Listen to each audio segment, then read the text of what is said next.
Cool. Sweet. All right. Let's do it. Alrighty then. Ladies and gentlemen, we are going to get started.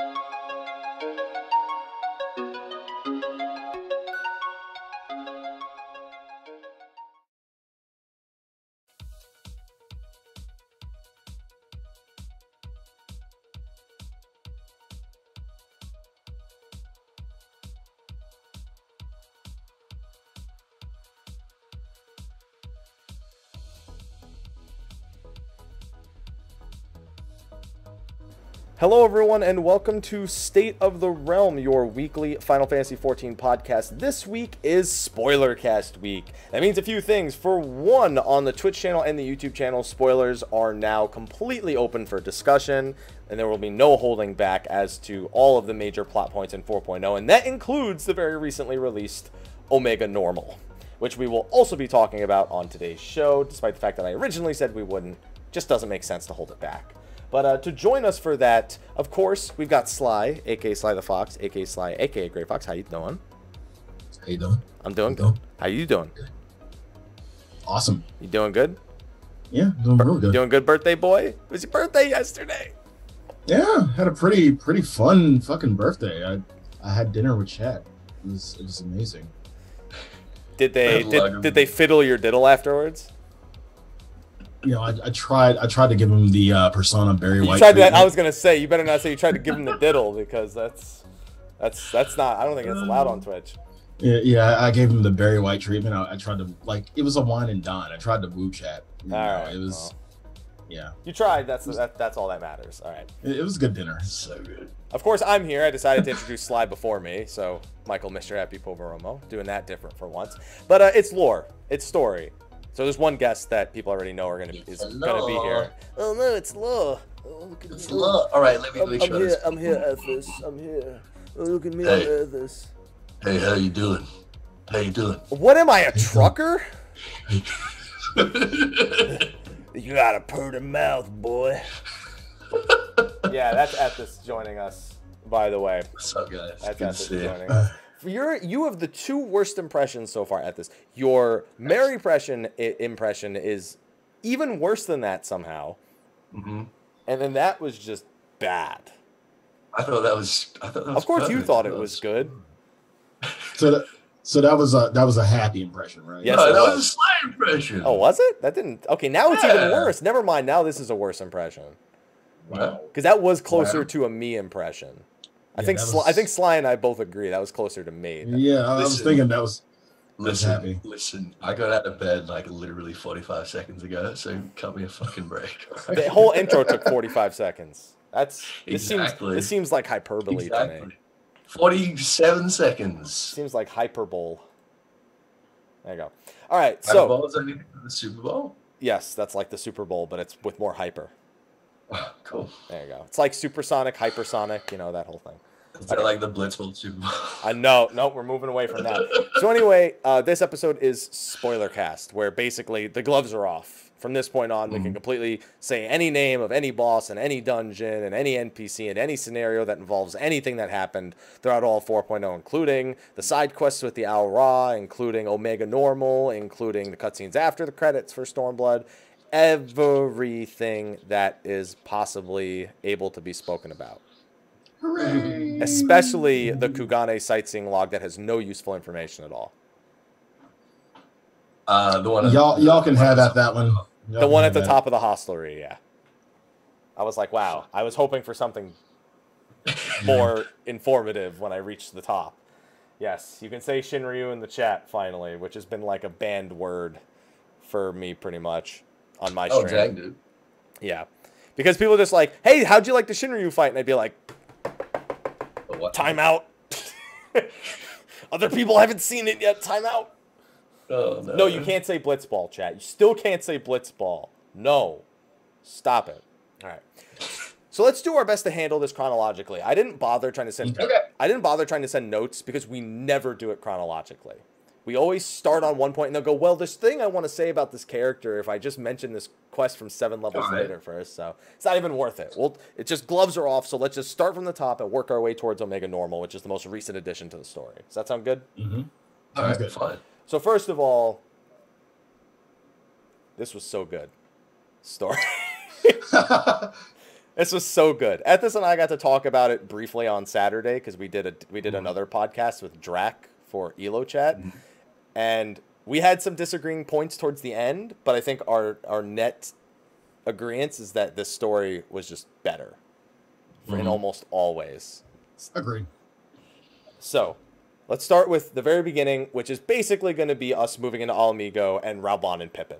As much as nobody wants to talk about Raubon and Pippin, those are two pretty major story points right in the beginning. Pippin more than Raubon, I think. Yeah, definitely Pippin more than Raubon. Yeah. But I was making the point the other day that these were actually really good instances. It just sucks that they lasted 7 minutes. It sucks that they lasted 7 minutes. It sucks that they were quite so early. But I'm just really, really hoping that the community backlash, I think it's pretty safe to call it a backlash. I'm just hoping that doesn't dissuade them from doing these kind of story-based single-player instances in future, because they didn't do many of them. I don't think they did. Well, Heavensward, they had quite a few. They had the one where you had to protect a couple of Heavensward. Well, like they had two right in the beginning. They had the Sea of Clouds one where you have to protect what's his face from the Vanu Vanu. You have the one where you track down Iceheart. That's true.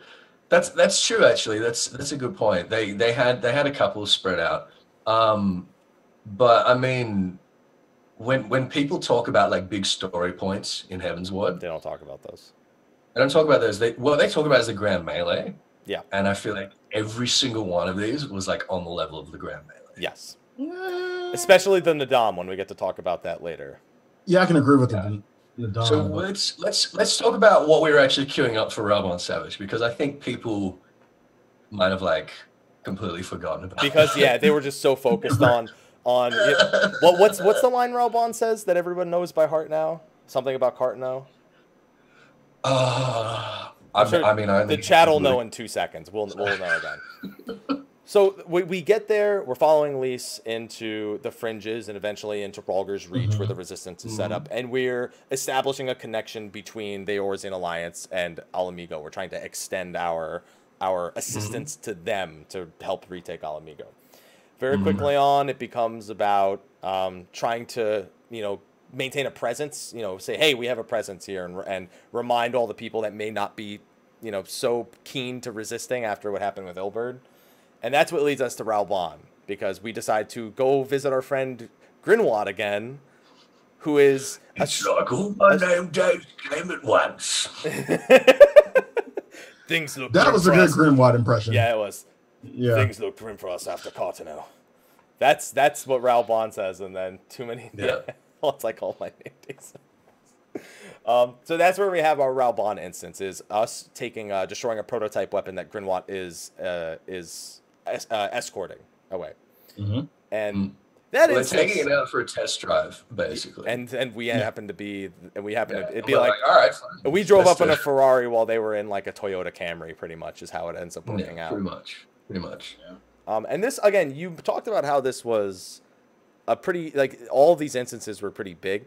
I think this one in particular was hilarious for me, because nobody realized you had to kill the prototype, because everyone was so sick of the fucking cutscene where they tell you you're supposed to kill the prototype, and in the actual text where it tells you to kill the prototype, that no one is like, fuck it, I'm just left to right. I'll start on the NPC on the left, I'll work my way right. I don't even fucking know what I'm supposed to be doing anymore.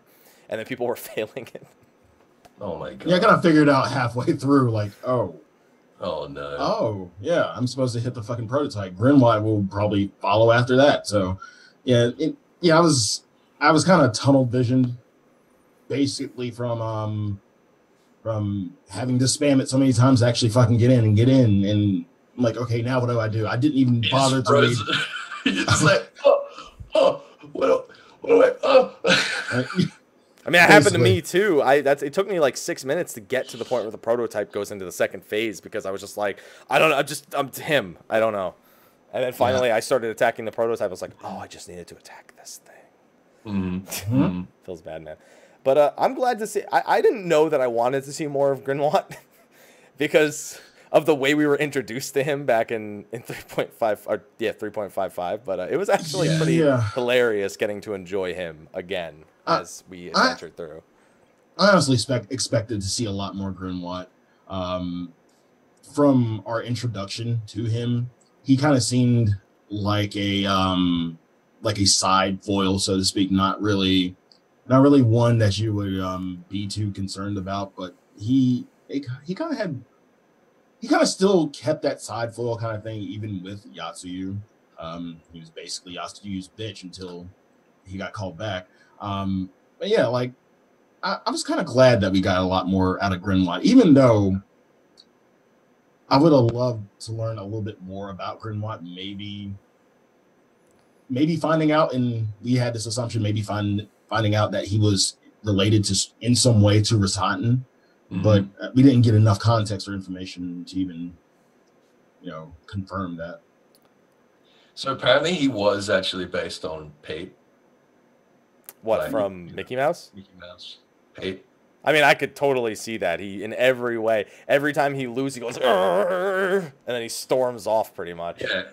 I asked some questions, and apparently he was actually very heavily inspired by Pate. And as soon as I found that out, I was like, all right, I love him. Everything is forgiven, Grinwat. Come here. Until he becomes Bane later on, and then he's just like, oh, you think darkness is your ally? He goes, all my name days have come at once. all my name days have come at once. That was perfect. And then he just loses his goddamn mind. But but dealing with Grinwat ends up actually having way more negative consequence than it does positive influence. Yeah. Well, I don't know. I think it was more that it had no consequence whatsoever. How so? Well, here's the thing. We knew that Xenos was going to go on the offensive. Like, we could all see that coming from a mile away. Basically. Right, but I think it, like, without our intervention in that instance, I don't think it would have been as direct as it was. Like, Xenos would have probably been a little less hands-on than he was after. Well, I think it's more the case that, like, he handed that victory to us, and his plan. I mean, they were talking about there was a point early on where they were talking about what he did in Doma to sort of lure the rebels in. He said, oh yeah, and he made it seem like they were retreating, and then suddenly, they were everywhere, and we were like, deep within enemy territory, and he came to the fore himself and just slaughtered everyone. He did exactly the same thing to us. He lured us into Girabanya because his daddy wasn't going to let him invade Eorzea proper for whatever reason. So he said, all right, well, if I want to slaughter some people, I need to bring them into Girabanya. So he lured us in. He fed us a couple of, trivial victories and let us set up at Rolga's Reach. And he knew damn well where we were. And then brought the hammer down. And that's obviously what we were queuing for with Pippin. And I mean, we could see it coming from a mile away, surely. Yeah. Well, especially after the trailer. But the other thing they do before we get to Pippin, though, is they establish Fordola over in the Peaks, which didn't have her own instance like they did for Heavensward, where they had, Sea of Clouds and the other one. But that's true. But we do get to see her first interaction, her and the Skull's interaction with actual Alamegans who don't necessarily agree with the occupation. And again, immediately you see Alamegans want nothing to do with her, and the Garleans want nothing to do with her. So she's just under this constant struggle where she just wants somebody to accept her. And I feel like it comes down to the first person who would have accepted her, she probably would have sided with. But because she was raised in Garlean Alamigo, that's who she had. Well, her unit was established by Gaius. Yeah. Because Gaius is unique among all the Garlean legatuses that we've met in that he sees the value in the people that serve under him, and he promotes them like regardless of their race, basically. So he set up this this group. He set up these opportunities, let's say, for some Almegan natives, which they seized, and they sort of were made to feel like they were making progress towards citizenship, towards proving themselves to their imperial taskmasters, and in that sense gaining some kind of freedom through respect and through proof of their worth. But as soon as Gaius was off the scene, that presence was not there anymore, and they were like back to ground zero. And so she has this rank, she has this position, but as far as the other Garlean officers are concerned, she only has that because Gaius was had this weird sort of nostalgic bent, and she has to sort of prove herself over and over to absolutely everyone. So she's already been given that opportunity. That's the thing. It's not a case of her siding with the first person that gives her that opportunity. She's already been given that, and the person that gave that to her is now dead. Yeah. So she's already committed, basically. Yeah, and that's the important thing to establish, that she is already committed, because it plays into her relationship with Xenosia Galvus and the rest of the Garleans as we go through and watch her interactions with the various factions. To me, as I predicted for myself, she was the most interesting character for me.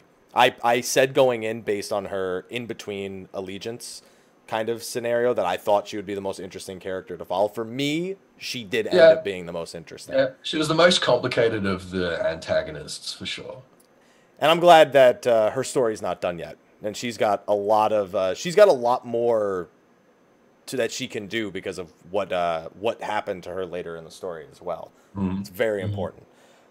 So we established Fordola, we established the skulls, and then we get Pippin Extreme, pretty much, where Rhalgr's Reach is attacked. We have to deal with Fordola. We have to deal with Xenosia Galvus, and you get an actual taste of, for the first time, a crushing defeat for the Warrior of Light. Right. Now, did this really bother you guys? Because this has never happened. This has never happened. Not since level 1 has this happened to us, where we've actually lost, and we've beaten. I mean, we've beaten Bahamut, we've beaten Nidhogg, we've beaten the Warriors of Darkness, we've beaten Thordan, we've beaten every single one of these godlike entities, and then we get our ass handed to us by like a mere Garlean legatus, of which we've fought several already, and they've never stood up to us. At this point, I was like, all right, there's something very not right here. Like, what the hell is going on? Was that just me? It was inevitable. I think it was inevitable. And yes, we're the Warrior of Light, but we're not immortal, even though we have the Blessing of Light. 2, we've, I want to say, never faced an enemy like this. I was going to say the same thing. But we never really faced an enemy like this. Well, we hadn't, but we didn't know why at the time. I was like, what is this guy really? Yeah, I knew that was definitely something up, because we have fought enemies, on like an appearance level. We fought other Imperial legatuses that have spent their whole lives, in the theater of war. He's the same rank as Gaius. He's the same rank as bloody what's his name, Regular. And there's no reason why it should have been any different. So at this point, I was like, what the hell is going on? From a story standpoint, you really think it's okay for us as the Warrior Light? From a story standpoint, it had to happen. Yeah. It absolutely that's what I'm saying. Happen. But it was bothering me for the whole way through the story. I was like, what the fuck is this guy? Yeah, I'm kind of glad. I'm honestly glad it happened. It kind of puts a dent in the whole, we're the Warrior of Light. We can do anything. We can fucking kick anybody's ass. No, you can't. No, you can't. There's going to be somebody. There's always going to be somebody bigger. So fucking good. Yeah. The only thing that really pissed me off about that encounter is this motherfucker's level 70 and they just made these accuracy changes, so like my combos keep getting interrupted. Yeah. Nothing would prot. Yeah, I added to it. It's like I can't even fucking hit him. What am I supposed to do? Right. And he's level 72, so you're like, dude, I can't. Like, he's losing like 8 health per hit. Do I? And then like you finally, after getting him 5% down his health, he goes, all right, well, you're not worth my time. This is actually just dragging on. And he just so very slowly just, let me just saunter up to you real quick while you're running around getting those regen ticks like, oh, thank you, story buff. Thank you, please. I don't want to stand in line anymore. We're talking about using these single player instances as like a storytelling mechanic, right? I feel like that instance, far more so than giving us like a cutscene or something like that, in terms of distilling this sense of us being just completely helpless, and the sense of despair, and the sense of like the enormity of the task ahead of us for the rest of the story to defeat this bastard was just so perfect, was so heavy, and they couldn't have done that in any better way. That's at least how I felt. I was so impressed by this instance. It also eventually lets us understand our growth better when we eventually face him further on, and we're doing better, but we're not all the way there. We just kind of get to see more depths to his power. And then eventually it all culminates into the final instance, but we'll get to that when we get to it.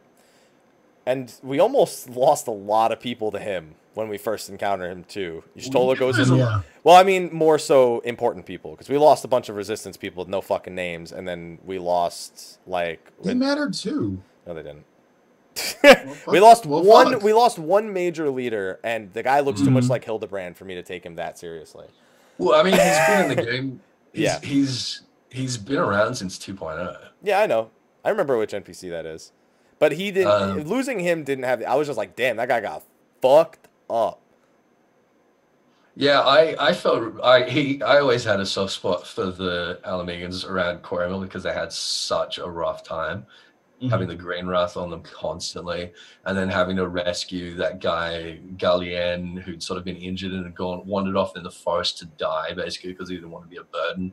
And then he ended up becoming the false griffin, and apparently dying on Belsar's wall. And I got quite attached to that character.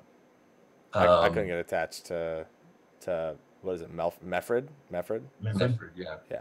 I couldn't get attached. We didn't know him long enough to get attached. We knew him long enough. We just didn't know him enough. But we knew Monago a little bit longer. Not much longer. But I liked her character more from what I interacted with her. She was less reckless fight them because they're fighting us, and more like preserve the resistance, kind of preserve and persevere, which is an attitude. Which is why I eventually came to like her more than the remaining leader, who was also critically wounded but not dead at this point as well. And then Y'shtola went into critical care, and then eventually Kryl gets captured. The noise that blade going through her made.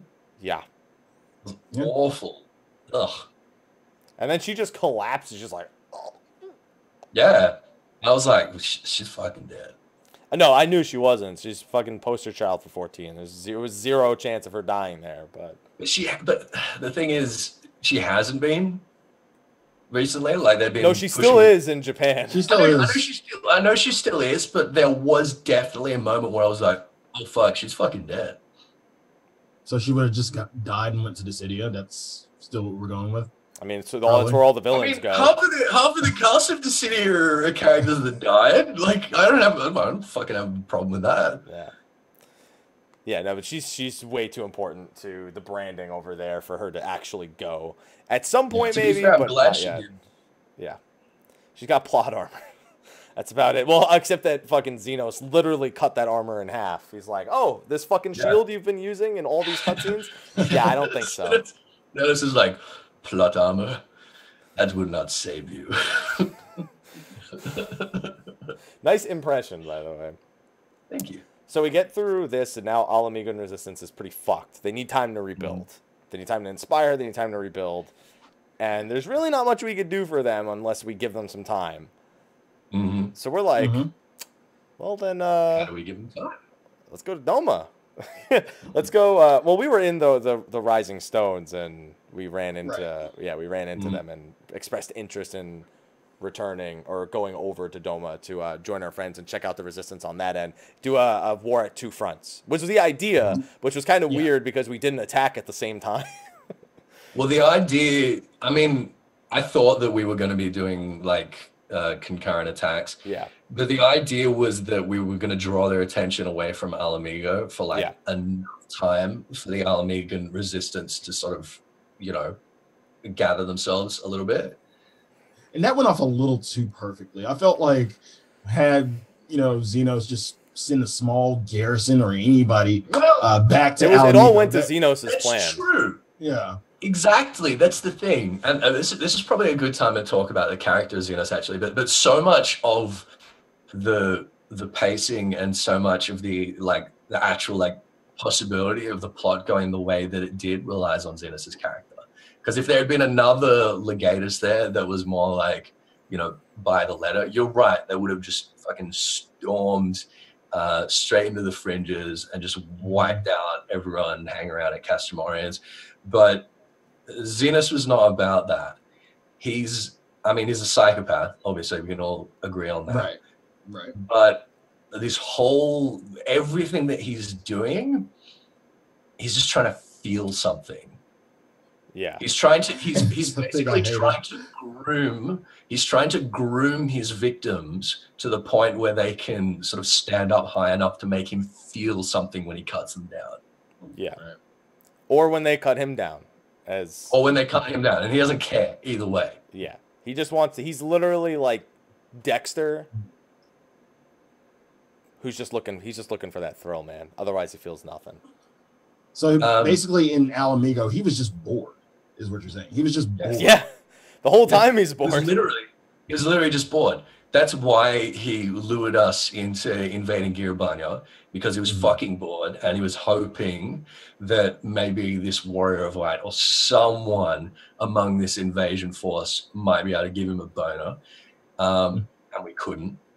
But he saw that there was some potential in us. So he was like, you know what? If this guy suffers a bit more, maybe. That was what he was about every single time he encountered us. He was like, these guys are all pathetic. This guy has got potential. So maybe it's horrible. It's like if he just sort of electrocutes us or hits us with a stick enough times or whatever, maybe we'll get riled up enough to entertain him. And it does eventually happen. It does eventually happen, but that's why he never bothers invading Castramorians. That's why he didn't wipe out the Doman Liberation Front, because he could have.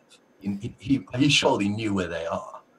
That's why he left Domans alive, because he was hoping that one day, you know, they would teach their children how to hate him, and one of them would grow up to be, you know, a warrior that might be able to stand against him. Makes you really wonder how many times his dad beat him with a belt when he was young, because Jesus Christ. Seems like it was a few times. I'd imagine it's a few times. His father didn't see him all too destroyed. He's like, well, he's a fucking idiot, so good. Ultimately what happens. So after we get to see Xenos' brutality, he even kills the general who reports to him that one of his own was the one who lost the prototype weapon. He's just like, oh, yeah. I don't like cowards. Oh. So, yeah, you're dead. Just straight up murders the dude right in front of everyone. He doesn't like cowards. And then we go on our way to Doma. We obviously hit the part out in the Siren Song Sea. Where can I just take the opportunity here to point out that I called? Yeah, but we agreed with you. Yeah. We all pretty much agreed on that. Yeah.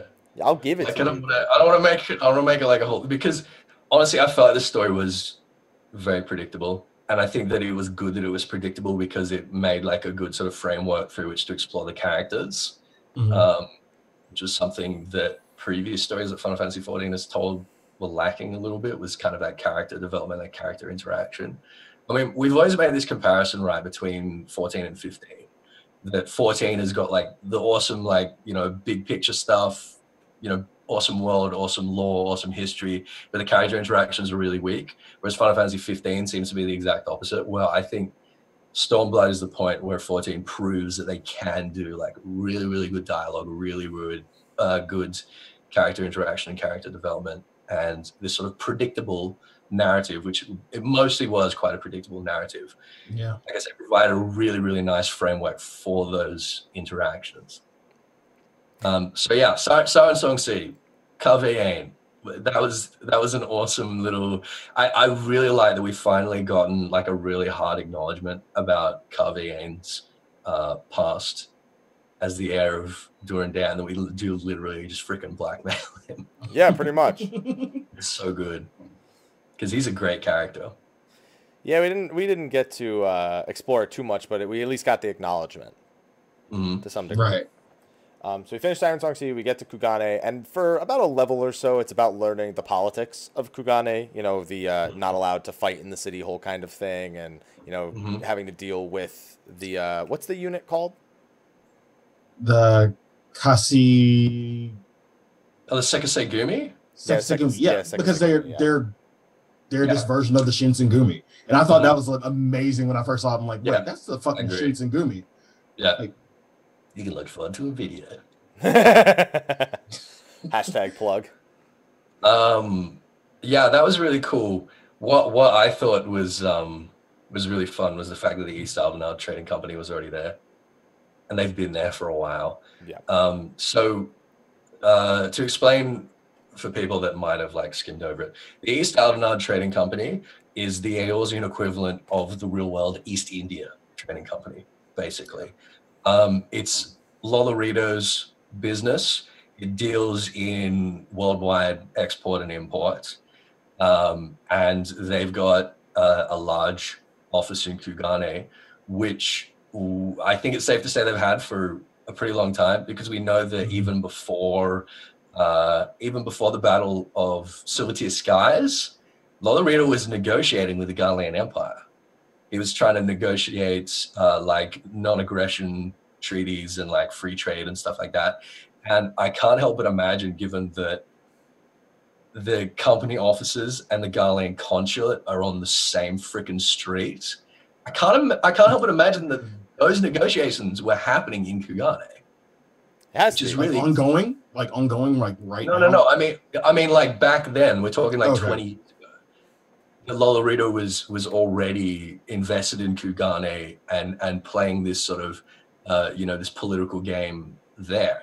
And it seems that Kugane is like the world's sort of, I don't know how you describe it, maybe the world's like Singapore or Hong Kong or something like that, I guess. What I like the idea of is that basically if we had lost to the Garleans and they had invaded us, Lolorito would have been like, all right. Hey, Bill, how's the wife and kids? You doing all right? I saw you last Saturday, right? Well, I mean, you guys run the shit now, so. That's why we were wondering, we were asking, what's the name of his rep over there? I can't remember the guy's name. Hancock? Blonde Hancock. Yeah, Hancock. That's right. How could you forget Hancock? I don't know, dude. He's all the comedy, man. Character. He's great. He's really good. Yeah, so we were wondering, like, okay, well, why is Lolorito interested in helping us then? What could he possibly want from that? And it's basically, he thinks that a free Doma would be great for business. Yeah, it's one more person to trade with. Honestly, that's, I mean, it's the same reason as why he foiled the assassination plot against Nanamo, because he's like, well, an Uldar in turmoil and in civil war and stuff is bad for business.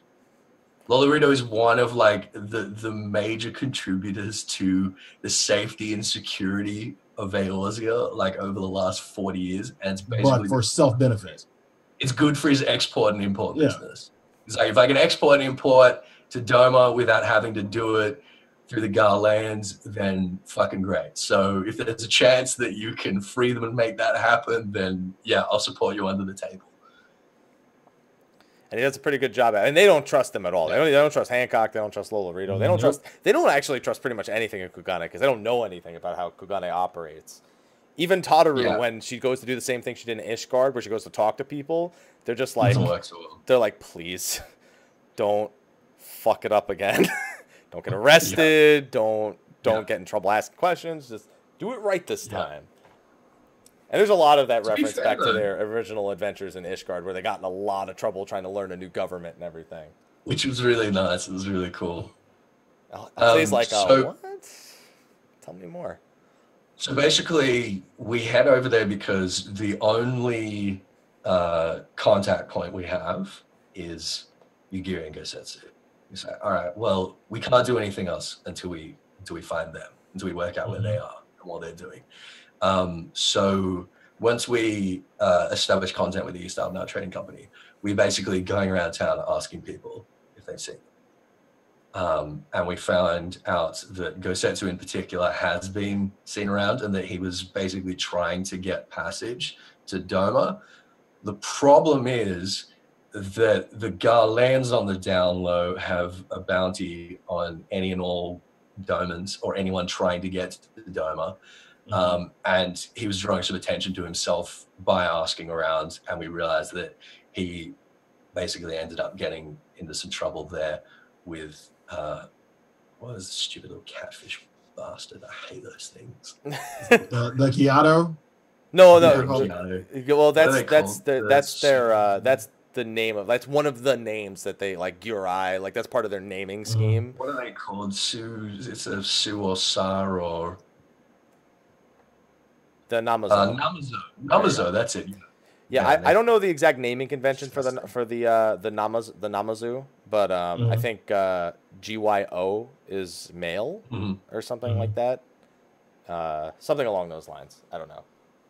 Yeah, it seems like there's like GYO, GYA.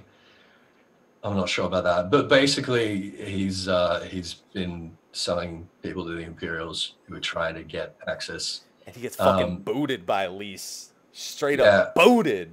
Yeah, he gets fucking drop kicked, and that was amazing. So basically, we find out that the Garlands tried to take Gosetsu, and that caused a big stir, and that there's any fighting at all anywhere in Kugane for any reason, the Sekisei Gumi either arrest you or just fucking execute you on the spot. Yeah. So we're like, oh shit, the Sekisei Gumi have got Gosetsu. Oh no, we're gonna have to work. Oh no, we're gonna have to bribe someone. And then we find out that he's just like made friends with them. Yeah. And basically he fought he made a bet that if he fought 10 matches and won. Wasn't it 100? Was it 10 or was it 100? I think it was 10 in a row. It was 10. Yeah, it was 10 in a row. And if he fought and won, he would get released. That was awesome. I thought that was pretty baller. And also the Sekisei Gumi ended up respecting him in the end because they were like, despite the circumstances, it was a pleasure to watch your swordmanship. Yeah. So they almost like, obviously they still have to up. They're still like, don't fuck up again, but like you're cool, all right. So that was really cool. And then Gosetsu told us that Yugiri had basically gone on ahead and found her own way there. I mean, we can swim. Why can't she? It may take like 9 minutes to get across the zone, but it's a long way to swim. Yeah. When you were going through the Ruby Sea, did you ever like pick up a quest and then you're like, all right, I'll do this as soon as I get like the next main story quest done, and then you find yourself halfway across the fucking map. You're like, that was an Ether Current quest. No, I gotta go all the way back. I've done that. I think I did that once. As soon as I can fucking fly. So we made Sorbonne. Yeah, Sorbonne. The first of the Kojin that we meet. And he's great. He's very uncomplicated. We're like, why are you helping us? And he's like, because I want to trade. I want to trade with the Aeosians. I want to trade with anybody. Nobody will trade with his tribe of the Kojin because of their affiliation to the Garlands. The Red Kojin's affiliation is the Blue Kojin are ruining the reputation of the Blue Kojin. Yeah, and we take him to see Hancock, and Hancock's like, yeah, fuck, we'll trade with anyone, whatever. We don't need to do a background check. That's fine. So Soroban takes us to the Ruby Sea. Yeah, where we with the Confederacy. Yeah, where Gosetsu fucking hands himself into Steppies. Hands himself into Yatsuyu and almost causes a bit more trouble, Hey. but we eventually overcome those issues with the Confederacy. And this is where we get introduced to Yatsuyu as we go around the different islands and we explore sort of what our options are for dealing with the Kojin in the area who act as mercenaries for the Garleans and allowing the Confederacy. This is actually the first nation, in a sense, not really a nation, but an organization that we take back from the Garleans, and that's the Ruby Sea is completely free to the Confederacy after our implications there of dealing with the Red Kojin and the Garleans that are on that front. Basically, I thought like pretty much the Confederacy are going through the same struggles as the Alamegans. It's just they're a little bit more. Their hands are less tied than the Alamegans. Like they were free to do what they want, but they were still limited by Garlean occupation. Blockade, really. Yeah, that's all it was. And because the Garleans wouldn't recognize the Confederacy's law for crossing the Ruby and Sea. they're not letting anyone else pass through. Yeah. And so when we kind of call it what it was, liberated the Confederacy, it actually felt a little bit the same as in the future when we do for Alamigo. That's interesting. The Confederacy was a very interesting group to me because when I first encountered them on the media tour, I was like, all right, it looks like this is like a new organization that's been set up for people that have like, fled Dome or whatever, that are just like trying to survive out in the Ruby Sea. And I didn't realize that they've actually been around for a very, very long time. Right. Probably like 1,000 years. And they're kind of like what Limsa Laments was like in the early days. They're just kind of a loose collection of pirates with a sort of unwritten kind of code of ethics, basically. But they never got around to like building a city or anything. So the sea was their city to them, pretty much. Well, yeah, they've got these little settlements around. But I mean, the difference that's what I was going to say. Is right, is that they seem to have been around for basically at least as long as Limsa Lamenta has. They've got no city, they've got no fleets, they've just got a couple of little fishing boats. And they suck, all right? They're not all that great. Not very good pirates. They could learn an awful lot from Melwood, and I'm really, really excited for a future patch where Limsa builds them a fleet because they need it. And the big thing with them is also they kind of just existed because nobody ever tried to make them not exist. Like they just one day said, well, this belongs to us, and if you want to go across, you need us. You have to pay. So but even with their interaction with the Garleans basically said, you exist because we kind of allow you to exist. Yeah.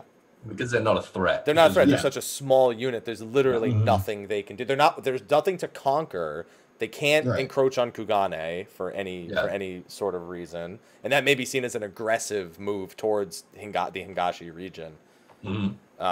Which wouldn't work because then they'd be at war with pretty much any nation they had trade things with, like Thavnair, like over in Kugane, and we know they have a trading what's the word I'm looking for? Treaty with Thavnair and some of the other nations. That's it. That's gone if they ever encroach Kugane. And honestly, after seeing the Sekisagumi fight, I don't even know if the Garleans could really deal with that, because the Sekisagumi were way more threatening than any Garlean ever was in any cutscene other than Xenos for me. Well, if you've done the Samurai quests, the Sekisagumi got pretty much obliterated. Yeah, because they had a plan. Yeah, they had the whole plan with their like leader. Most of them are dead now. Most. Don't forget about Kugane Castle, also. So, the Garleans are not interested in conquering those pitiful little islands in the Ruby Sea. However, they're employing a beast tribe as mercenaries. A that's Beast Tribe, very much against official like imperial mandate. To be fair, it was not set by the current emperor, and I guess we can imagine that it was the current emperor that started employing the Kojin. But I found that very, very strange, and I can't help but feel like it was like a solution to the whole like primal summoning thing. It's like, well, they can't summon primal if they're working for us, right? Yeah, wrong. Well, I felt like that at like that agreement, whatever the agreement they had the Red Kojin, I felt like it was really loose. You saw how quickly it dissipated once we defeated Susano. I felt like it was, there wasn't really any paperwork involved or anything like that. They just said basically, you know, it wasn't loose. It's just the Garlands didn't quite understand. The Kojin were about is that, okay, we've got this treasure vault. This treasure vault represents our pantheon. All of our gods are in this treasure vault. If we have to join the Empire to protect our gods, fine. Whatever we have to do. When we realized that, we said, all right, well, all we have to do is get into their treasure vault, and there's complete fucking chaos. Because their employment with the Empire, their agreement with the Empire is entirely requisite on this stuff being safe and secure. And as soon as it's not, and the Garlands not knowing about it, their faith being hidden from the Garlands. Yeah, they don't. The Garlands don't know about it. The Garlands just think they're just greedy bastards who want the money and, you know, will do anything for it. Yeah, and instead they're just like, well, since they don't really pay attention to us, they just call us when they need us. As long as we are able to go collect these treasures that represent our gods, then that's our status quo. And it completely backfires on. It starts at first they're like, holy shit, we have an actual god. Like we knew all this shit was with gods, but then we walk into the treasure vault while we're in there, and an actual god who's pretty he's pretty good. He's pretty well mannered, actually. He's like, oh, I love revelry. Let's fight. I love fighting. I love fighting. I love it how during the fight he like tells you what the mechanics are. He's like, all right, everyone, come over here with me. We're doing this now. Come now, make way, make way. Yeah, he's literally like, all right, we got it. Come on, let's go over here. He respects like even combat. He's not looking for like unfair advantages in combat. He's looking for a good fight. He and Ravana would be such best bros. Yeah. Yes, they would be very good bros. But even leading into that, we still get to learn a lot about the Ruby Sea before we actually get over to the Kojin and their vault and all the stuff we've talked about. Because we learn about Yugiri and her underwater Aura tribe over in Sui Sonato. Yes, I thought this was amazing. First of all, meeting Yugiri's parents. I thought that was awesome. Didn't see that coming. I really didn't see that coming. Finding out that she comes from an underwater tribe of Aura, who I forget what their story was and how. I don't think they were exiled from the Azim Step. What was this? No, they. I don't think they were on the Azim Step because they're not Zayla. They ran. Yeah. Basically, they're not nomadic. Basically. Yeah. Okay.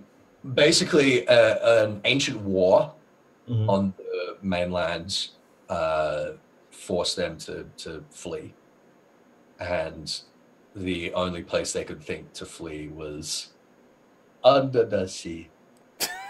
It's always better down where it's wetter. Take it from me.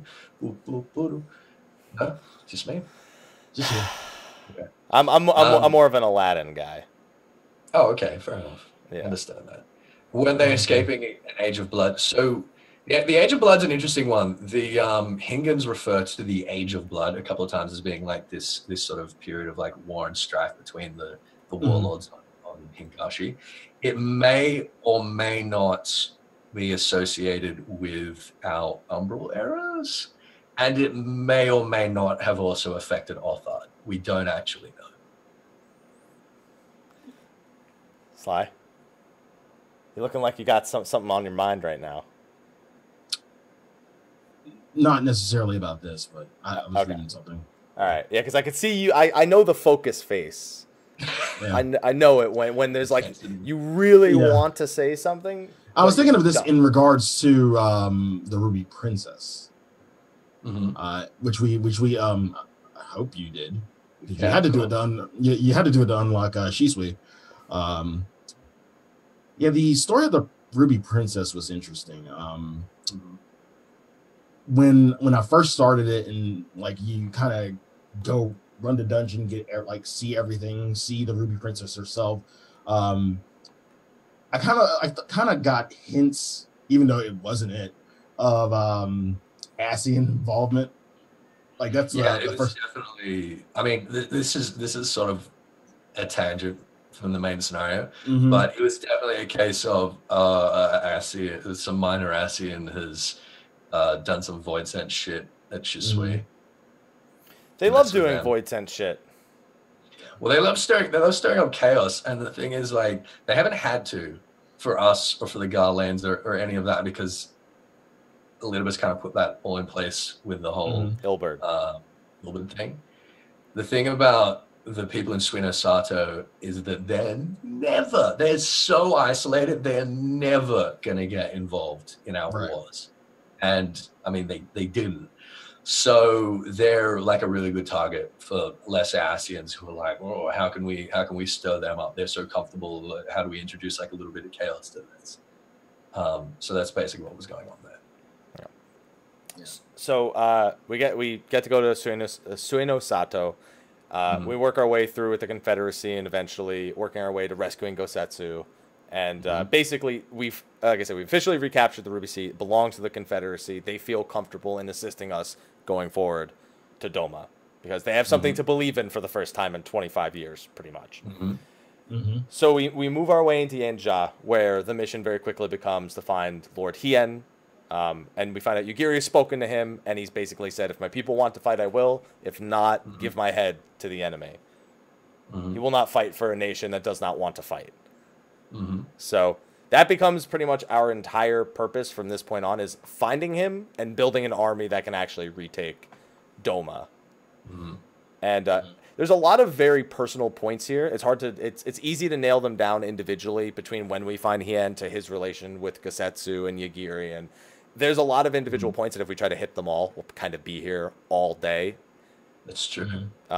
But general gist of it is that after a very brief point in the Azim Steppe in their hidden rebel base, we spend a lot of time in Azim Steppe, and that's really, for me, still one of the highlights of Stormblood's story, because I love the Azim Steppe. Definitely. The Aura tribes and their relationships with each other had excellent storytelling and world building. There is also a very important set of side quests that I highly recommend you do in the Azim Steppe that goes into deeper relations with the Aura tribes there. Well, this is like all of the side quests in there, really. But there's one in particular what's the one? Which tribe? The one for the Ether Current quest. As you continue that, you continue the quests that unlock after that. You'll get into. You're gonna have to remind me which one that is. Yeah. I've done all of them what's the name of the house in the north that it takes you to? I can't remember right now. Too many things going on. There's an empty house that's not used for anything other than a quest, and the implications of that it has in the side story quest is quite large. The mall. There you go. The mall. Yeah. Oh. There you go. The House of Coins is the location I was thinking. Yeah, House of the House of the Crooked Coin. Yeah, House of the Crooked Coin. That's more that cave with those weird like artifacts. Yeah. So there's all of those points to hit on, and I highly recommend anyone, if you skipped a bunch of side quests in the Azim Steppe in particular, because you just want to do the main scenario quest, that's one of the locations it's worth to go back and actually do the side quests if you're interested in a lot of the world building. Building there's aspects. A lot of really, really great lore in the Azim Steppe. And even just talking to the NPCs there is something worth doing if you're interested in more. Absolutely. Yeah, I was really, really stoked to see their interactions and see how we sort of fold. I mean, we literally become the Othard Genghis Khan. It's ridiculous. That's literally what we do. It's fucking fantastic. It's really awesome. But it really was like the path of least resistance. It's like all the writers are sitting around a table and they're like, all right, what's the easiest way that we could have these tribes fight for us? It's like, oh, well, we just have a battle royale, and whoever wins it is the leader, and that's how they choose their leadership. And they do it every 5 years or whatever. Just fucking win that. Hey, it's coming up. How convenient. Yeah. Oh, how convenient. But I really love, because with all the other groups, it's like, all right, we got to sort of convince them that, that we're worth investing in, and they're going to get something out of it, that we got to sort of lift them out of their, their despair and their depression or whatever. Whereas for the Zayla, they just fucking love to fight. They just really, really love to fight. And they're like, all right, fine. You want us to fight these dudes? Yeah, all right. I mean, you prove yourself. Fuck it, let's do it. Yeah. Go to Bardom's Medal and prove you're capable of entering the Nadam. And then they're like, all right, listen, you fucking not Zayla. Come on. We know you went in. Come on. Pretty much. And then they try to bully us around and shit. It doesn't work at all. We end up just shitting on them pretty much for the entirety of the Nadam, because they ain't the Warrior Light. They don't have this automatic regen for 2.5k every fucking 3 seconds like I do. They don't stand a chance. I really like that regen. Who did you find, both of you? Which tribe interested you the most? Oddly enough, the Silent Tribe.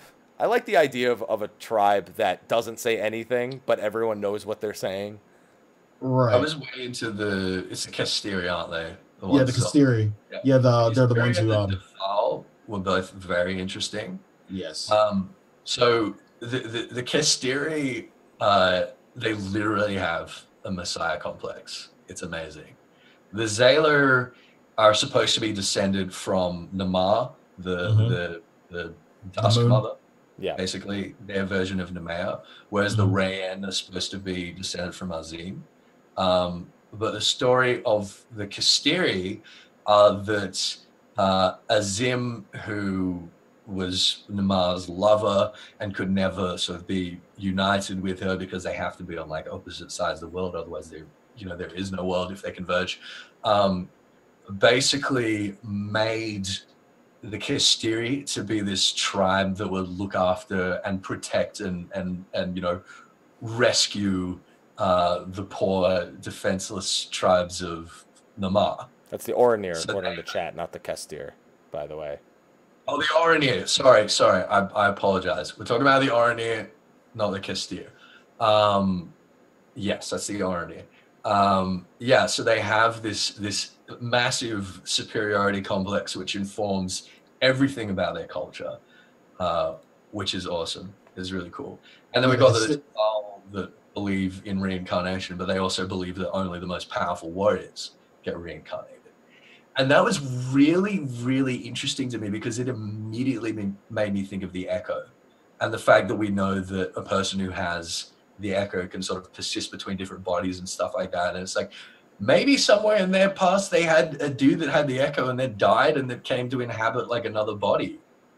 Well, if you there was the one quest you did for the Dothal that kind of made you think about the naming of the Dothal, and because there was the I think he was something of 7 swords, and you go along with him and you find out like he's shit with a sword, but really fucking OP with his hands, and you have to go to another tribe to kind of dissect and find out that maybe they got it wrong. Yeah, maybe they fucked up.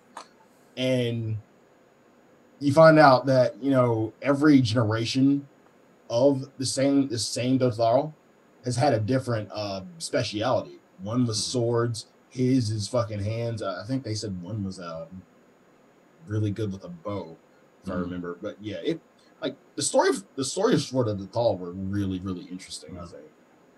Other one. Oh, good. No, you go. No, and I was wanting a little bit. I don't think I spoke to enough. I can't remember what the name of the tribe in the cave is. I think were they the ones who poured the Sam for the Nadam? Yeah. So I can't remember their name, but basically they believe that they used to be really, really greedy, and that they caused some kind of calamitous event, which may or may not have been a calamity, and that they had to punish themselves for it, basically. Yeah. And then they had to spend like the rest of their existence denying themselves and punishing themselves for it. The other one that was really interesting is the mole, so the ones that we were fighting for, they did not worship Namar Nazim.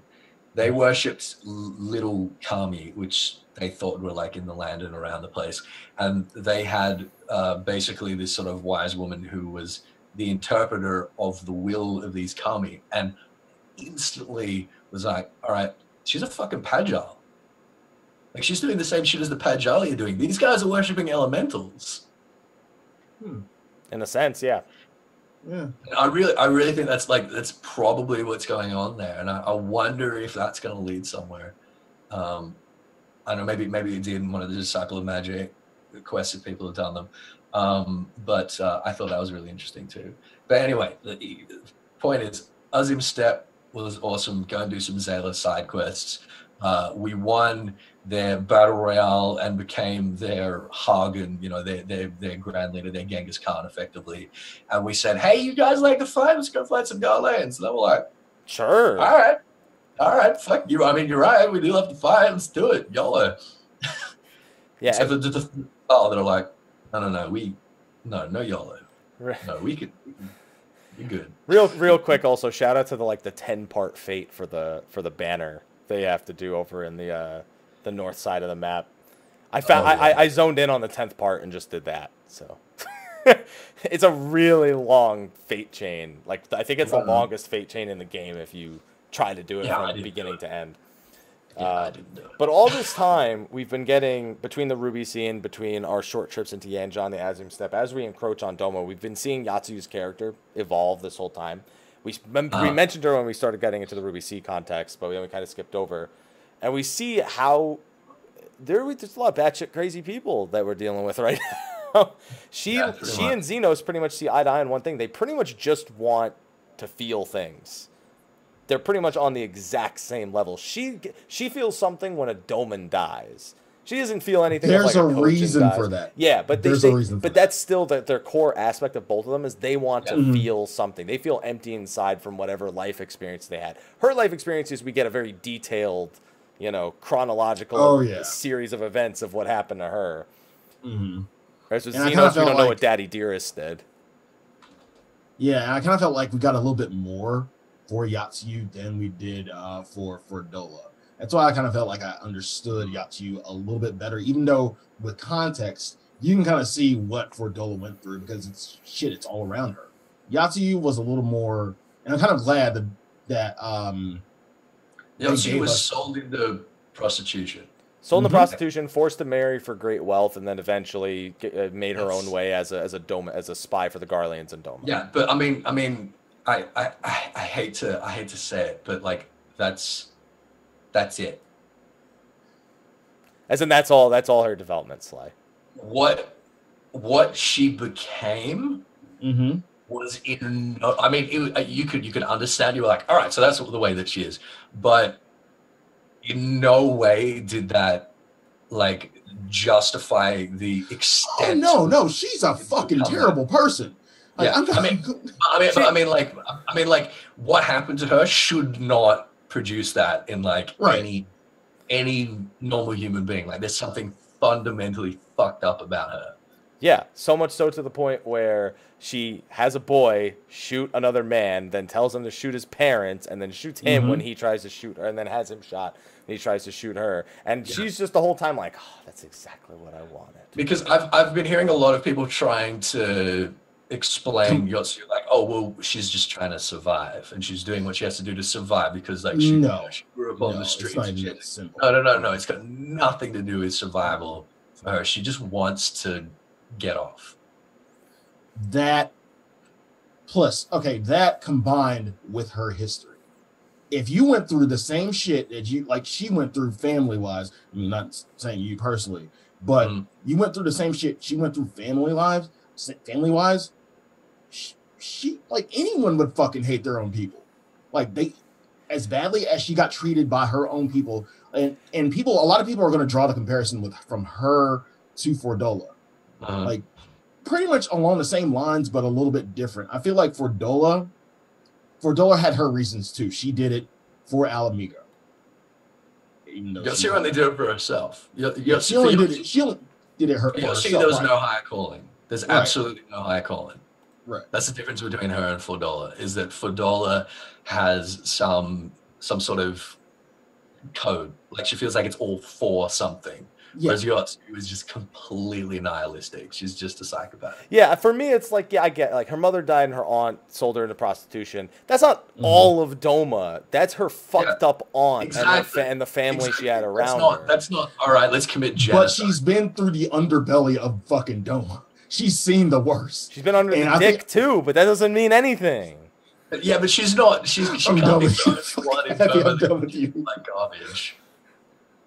It's like, if that was a cultural thing, in Doma, that was like a cultural problem, she can't be the only one that went through that.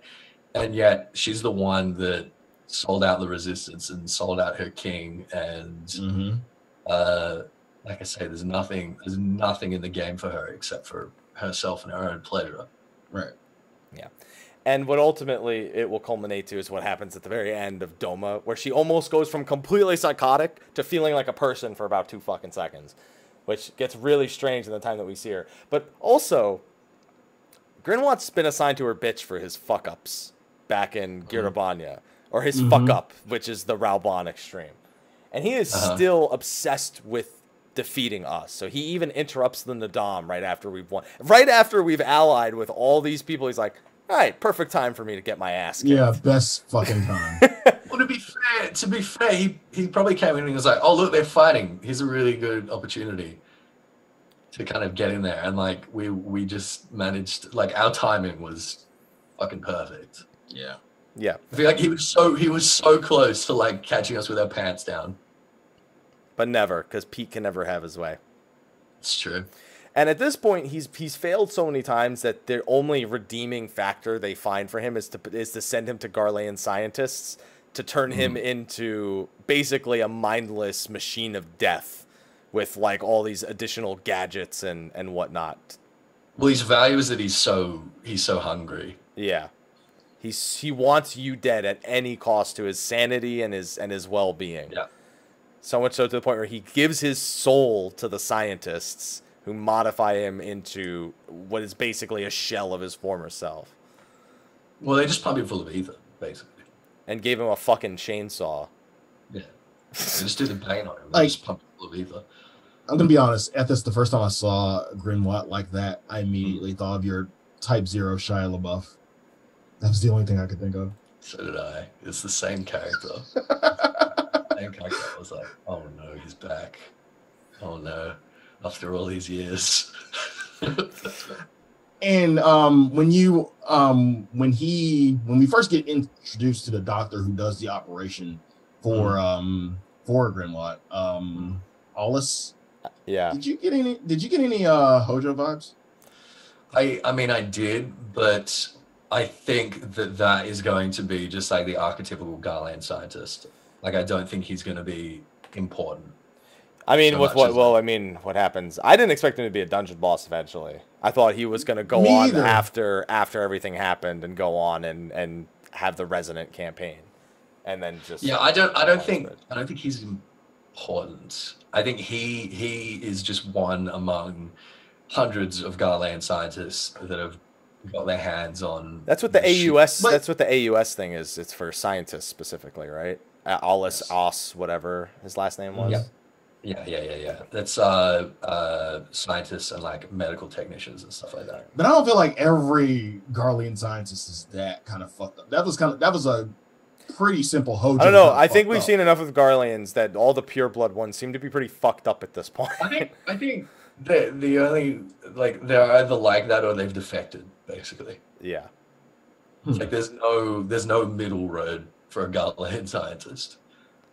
Like the ones that go we've got 2 batshit crazy ones, and Nail and Xenos. We've had Gaius, who's tempered and actually probably the most normal of them, or the most human of the ones we've encountered so far. And Regula was a little bit human as well. So we've had Gaius and Regulo, which valued human life over the mission.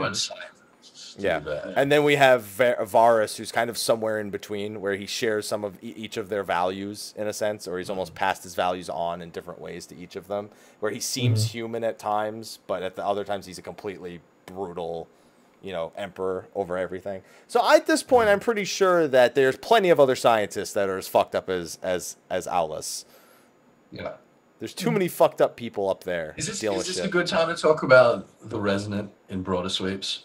No, because we still haven't made it back to Alamigo yet. Okay.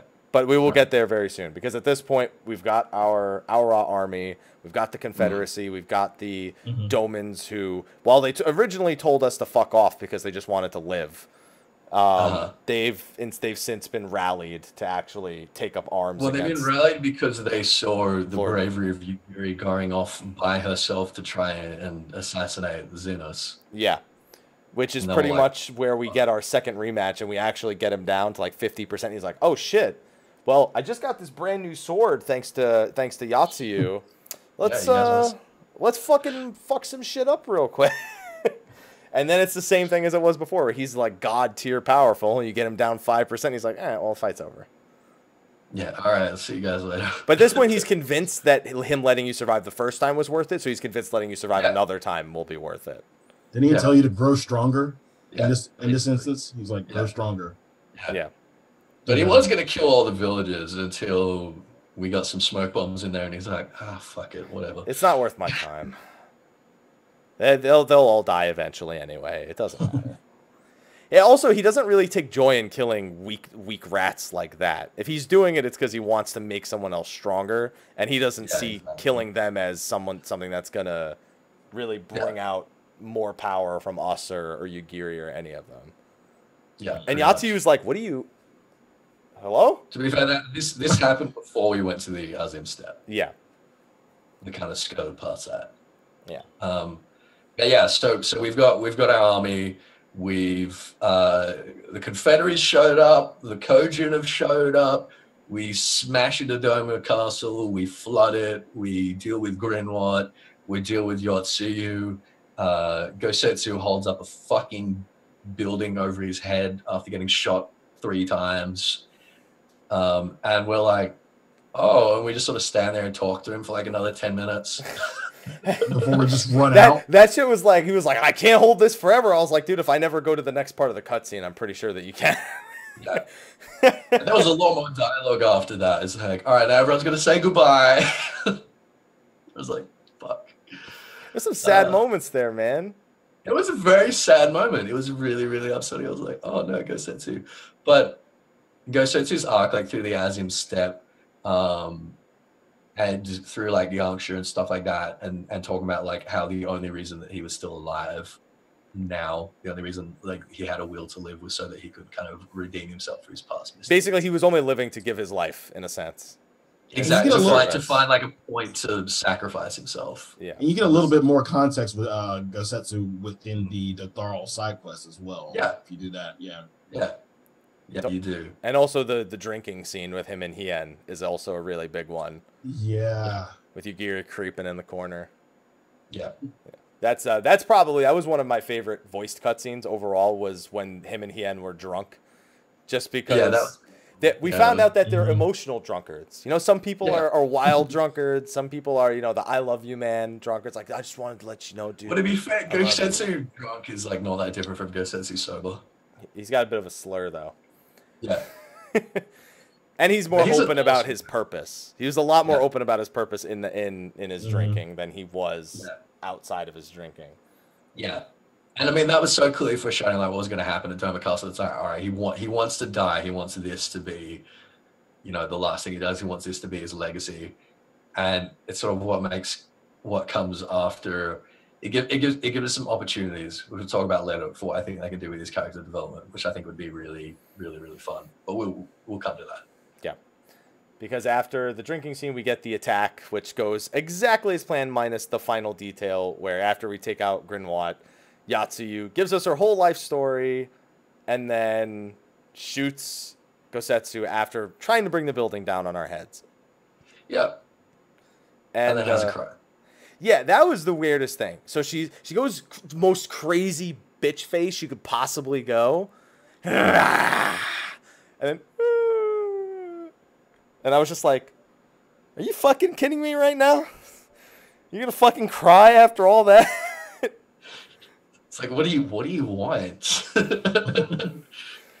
I was kind of shocked. I didn't think, like, she clearly wasn't dead. Mm. And when I saw we couldn't find Gosetsu's body, I pretty much predicted what would happen later. Even though I watched the cutscenes after the fact, I still got to see them in a row. If there's not a body, they're not dead. It's not a body, there's not dead. That's the bottom line. They couldn't find his body, they couldn't find Yatsu's body. Dissipating into ether or being buried in the ground, they're fucking dead. Yeah, pretty much. And even then, you got Hildebrand. He's a bit of a special case. And with that, we've liberated Doma, and Lord Hien, who we haven't really given much time to. We've had to kind of glance over his facts in the grander scheme of looking at things like the Azim Step and Yatsuyu.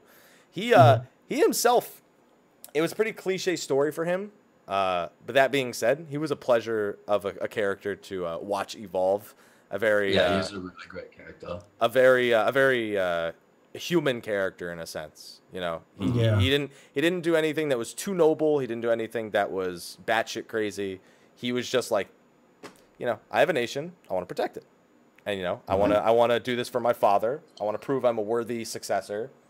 Mm-hmm. And it was a pleasure. It was a pleasure having a character like that. Very very one-dimensional, but not boring. He's like Emmerich without any of the bullshit and the restraints and the politics. You could definitely see that in the in his speech after liberating Doma Castle. Mm-hmm. He just starts out, we're a bunch of sorry sacks of shit, aren't we? Yeah, that's all there is. And he really keeps it real, and I feel like you said, Emmerich kind of sugarcoats it. Hien keeps it real.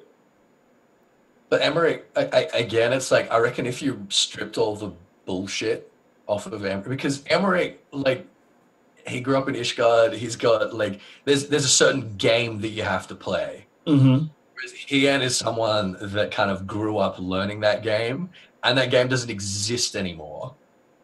So, he's got all of the qualities of Emmerich, as a character. It's just, he's allowed to be human, which is something that Emmerich could never do because of his circumstance. Plus, Hien was humbled by the situation. I don't think Emmerich ever had a situation where he was humbled, other than, I guess, the run-in with the dragon in his early years with Estinian. That would probably be it. But yeah, he wasn't humbled. Fighting fucking Vidafalni, and meeting Hreisvelga, and meeting Midgardsormr. He got humbled a lot of the time, but it was more like he was open to the truth way back when. He was like, well, that's not how it is. He wasn't gonna argue that thousands of years of history said otherwise, so that it wasn't true. He was like, that makes a lot of sense. Yeah, I thought they were quite similar characters. Yeah. But Hien was great, and I'm really interested to see what happens with him. He's great. So we take back Doma. We destroy the castle to do so. Something that only someone as courageous as Hien would think to do. Yes, fucking flood it. If we can destroy the castle to get rid of all the Garlands, I'm down. I don't give a shit. Kojin, go plant some explosives at the bottom and have a good time. It was great getting to watch the Kojin with the Confederacy. That was really, really nice. It was so many different. Everyone had their specialties. It was like units in an army. That was perfect. Expected, but nice. Yeah. Even the fucking residents with their pitchforks. And Garland was like, "Oh, there's bad guys. What?" It's something that I've always wanted to see, in Eorzea with the beast tribes. And the Lions. More unification, I guess. Well, more in the main story, because we get the side story quests where we have the one tribe we go to, and we get the one tribe in the main story. So we're actually fighting alongside Ananta. We're fighting alongside Kojin, and it's not so black and white. It's not tempered versus untempered, at least not at first. It's literally subjugated versus willing to fight for freedom. Well, we've been steadily blurring the lines between what is a beast tribe and what is a, human race, establishing that, we can summon primals, and that they can sort of, trade and negotiate and kind of participate in our various societies or whatever. Yeah. And we finally gotten to the point where those, the distinction doesn't exist anymore. And I think that's what Stormblood has demonstrated, and I really, really enjoyed that. Well, like I was gonna say, unification has always kind of been a theme in 14 with fucking Alpha. With the failure to achieve it has been the theme. Yeah. Yeah, I'll agree with you there. Failure. Well, I don't even say failure. I mean, well, where have we succeeded in unifying anybody? Well, we have now with the Eorzean Alliance. Yeah. Yeah. Would you count the which shatters like glass whenever one of the particular city-states has a localized problem? Yeah. Sure. Guys, Nanimo had loose stool today. We can't come to help fight against Alamigo. I mean, yeah, exactly. And before Stormblood, that's how it was. And now with Stormblood, not only is the Alliance really like actually united for the first time, but so are these beast tribes. And I thought that was fucking amazing. Really and the Eorzean Alliance didn't neglect the help of the beast of the Ananta. Yeah. They didn't just write them off as beast tribes Yeah. And it makes me think like, okay, so the Cogent are specialist sappers. Maybe in 4.x we're going to see instances like the Ixali performing the function that they're actually created by the Allagans to perform in terms of being like this sort of aerial attack brigade or something. Like, I wonder if we're going to bring in the other beast tribes and make it not only about consolidating Girabanya, but about uniting the rest of the few disparate parts of Eorzea together. If that's going to be a major theme of the next few patches as well, which I really hope it will be. Yeah.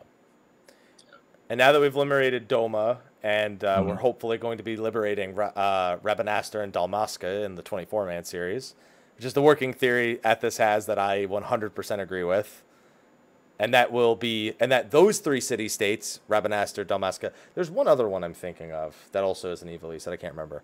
But I don't know if it exists. Is there another one? There's other ones in Evil East, but they're not like, because, what's it called? Dalmasca was at war with the Empire in 12, and then Rabanastre was stuck between the two in the final battle. Yes. So, regardless, those three city-states, Doma, Rabanastre, Dalmasca, hopefully become the Evil East Alliance.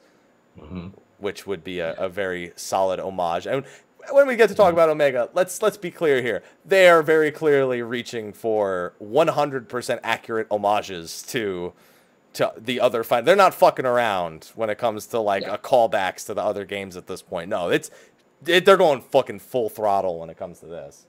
Yeah. So that'll probably be where we go from there, because they said they're going to have uprisings in the other nations pretty much. And then we go back. Which means the ninth scenario is going to be more focused like on the Alamigo and the Doma and the Eorzea. Yeah. And then we have two united fronts that if anyone gets attacked, the other one can assist. Which we'll, again, get to see later when we get to take back Alamigo. But now we're going back to Girabanya, where the Alamigan resistance has had its time, and the Eorzean Alliance is in place to assist with the push, the immediate push to Alamigo, while their forces are kind of still trying to figure out what their next move is. Are they going to go back and focus on Doma? Why is Xenos back? There's one really, really important thing which I feel like a lot of people missed in here, because I was constantly getting people asking me, well, why didn't they just send the other legions to Alamigo? Why was the 12th Legion only there? So immediately after taking back Doma, Hien dispatched Shinobi to pretty much every other occupied city in the Empire to stir up rebellion and conflict, and basically keep the Empire on their toes, keep their garrisons ready, and basically make them unable to mobilize any more forces than they already had in Girabanya, for fear that if they took anything away from one city, that city would suddenly become embroiled in a full-scale rebellion. So that was another like really, really important point for the story, and it will be moving forward. The fact that Hien has sent his agents to start lighting these spot fires all across the Empire. Yeah, and that's going to be and because at this point we got to be thinking that we'll be working more directly with the Garleans or against them from this point. Like this can't just be a point that ends here. We're way too deep at this point for like the war with them to be not necessarily over, but put on standstill going to 5.0. I'd be hard pressed to think that the war against them is going to be any slower paced for the next 4 years than it is now. But now we're back in Gurabanya, and the plan is, you know what, everything's in disarray right now. We know Xenos is back. Let's push as quickly as possible before they can go like, well, let's make sure nothing happens over here while they're mobilizing and trying to come up with their plans. And that's where we move in. We deal with Lakshmi, which was summoned because of some douchebag fucker who killed the daughter of the head of that tribe. And thanks, Garleans. It was Fordola. I'm sorry. She did say get the well, it's snake. the Garleans Fordola, yeah. So what happened there is which castrum was it? It was the one that they fired on. Well, that's not Abanya. Abanya? No. They didn't fire on Abanya. It's the tower to the northwest of Abanya. Yeah. Anyway, so basically they were occupying that. They realized that we were going to attack it, so they took one of the Ananta Kalyana. Veladina. Sorry. No, it wasn't Castrum Veladina. It was the one in the peaks. That was the one in the peaks. At least I think it was. I'm not certain. It might have been Veladina.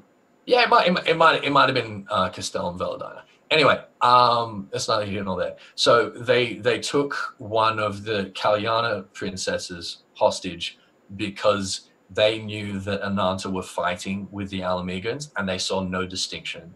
And again, this is the same mistake they made with the Kojans, like not learning enough about the beast tribes, is that they saw no distinction between the two different factions of the Ananta. And they said, well, hey, if we're holding them prisoner, then it means that the Kalyana can't attack us from behind, because then they would have been sandwiched, basically, and they didn't want that to happen. They took a prisoner. And while they were escaping $4 with this prisoner, they had an altercation with the Kalyana, during which one of her officers panicked and killed the princess, and the queen basically freaked out, became inconsolable, and boom. And begged for her daughter to come back. Yeah. But sure enough, Sri Lakshmi made her return as a not snake lady. No, you mean Cobra Commander. Cobra Commander. Listen, she is a snake. She's a snake. But she's not a snake. She doesn't have any tails. No. Okay. And this is pretty much the most generic part of the whole story, where it's like, well, Primal's here. this is the Primal story that's been told a million times. It just got told with under Fordola's situation. But it's like, well, there's a fucking Primal. Just give us a snake. Just fucking, here's a Primal. She's tempering people. She doesn't want to listen. She's absorbing ether. Just get rid of her. The Nanta aren't listening. They're upset that we killed her. It's the same fucking thing we deal with every tempered race, pretty much. Yeah. We got to watch the tempering, and that was that. Alizé tries to talk him out of it. He gets tempered. Doesn't work. Shit. Yeah, that's it. That's like literally the most like a Realm Reborn story has been pretty much this entire time. Yeah, it was fine. It worked out okay, because at least they presented it better than they did with like Ifrit. I think if I'm going back, Garuda was probably the best of the summonings and the temperings, because of what they did with, the other beast tribes in terms of giving up their energy. But it still was like, I was like, all right, I'm not particularly interested in this story because it's been told a million times before. I'll just give me a hug, Lakshmi. Just give me a hug. Give me your alluring embrace. Sly, what do you give me that look for? She ain't got no titties. I noticed that as well. She's a bit flat. She's a snake, dude. Man, what do you want? Senna's probably so proud of you right now for involving yourself in one of Sly's I wasn't cutscenes. Sly's shenanigans.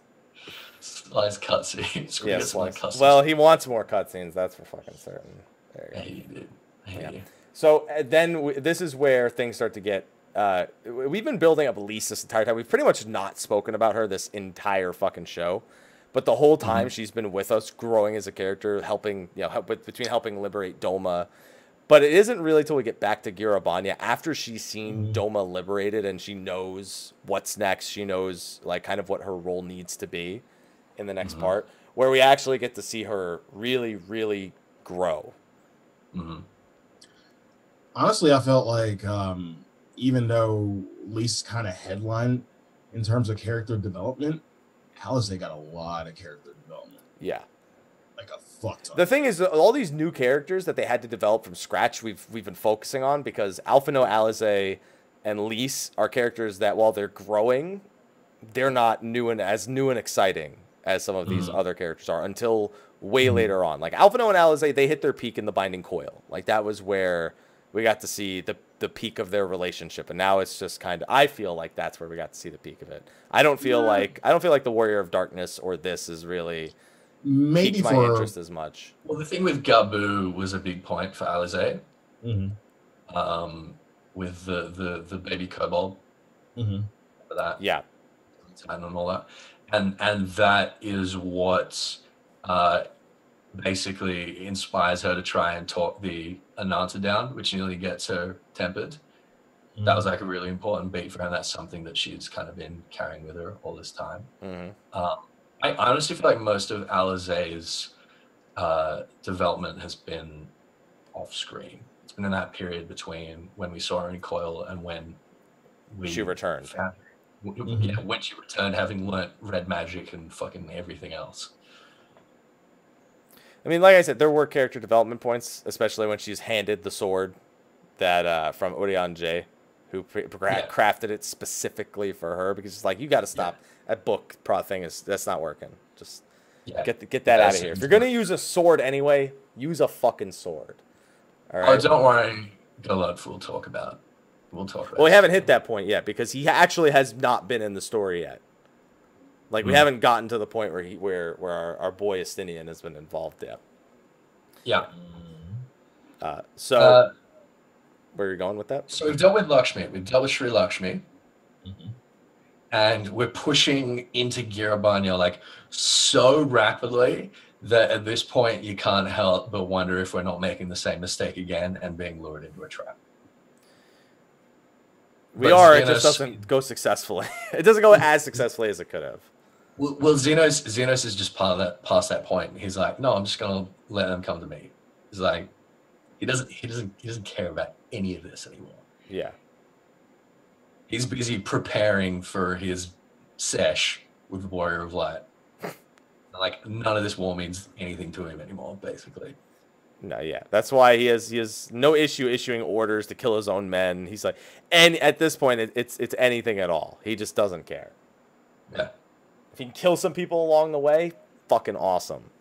Well, Fordola does really, really care, and is really, really important. Because Fodola's in the position where, for her, what freedom is for the Alamegans is being recognized as full citizens and equal citizens of the Garlean Empire.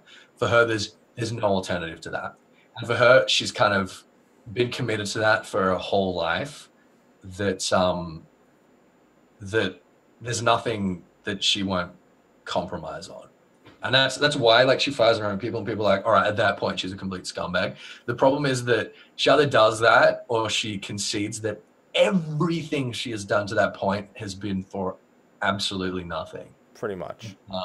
So basically, she's ordered to fire on her own people to take out the tower, and she does so, basically for the benefit of her own people, because she thinks that if she doesn't do that, then all the progress she's made is completely redundant. And that's a really important thing about her character, is that she's past the point of no return. And then even when we do end up facing her and trying to like convince her, no, we're actually going to do it. We're actually going to free Alamigo.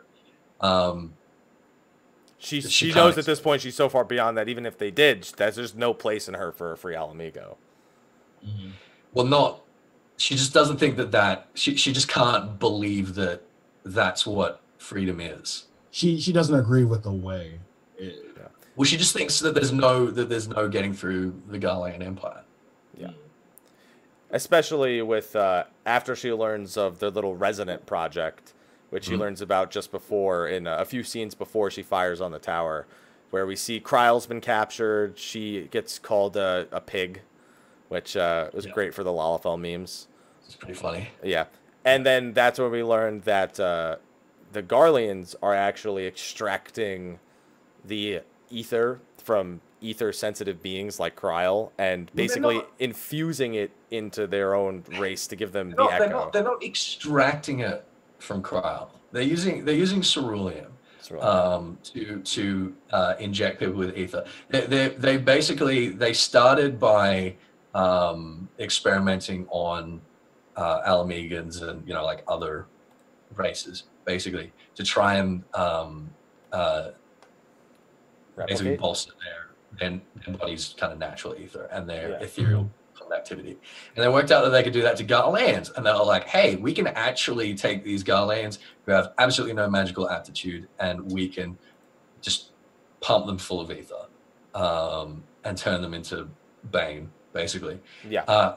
When they captured Kryle, they basically...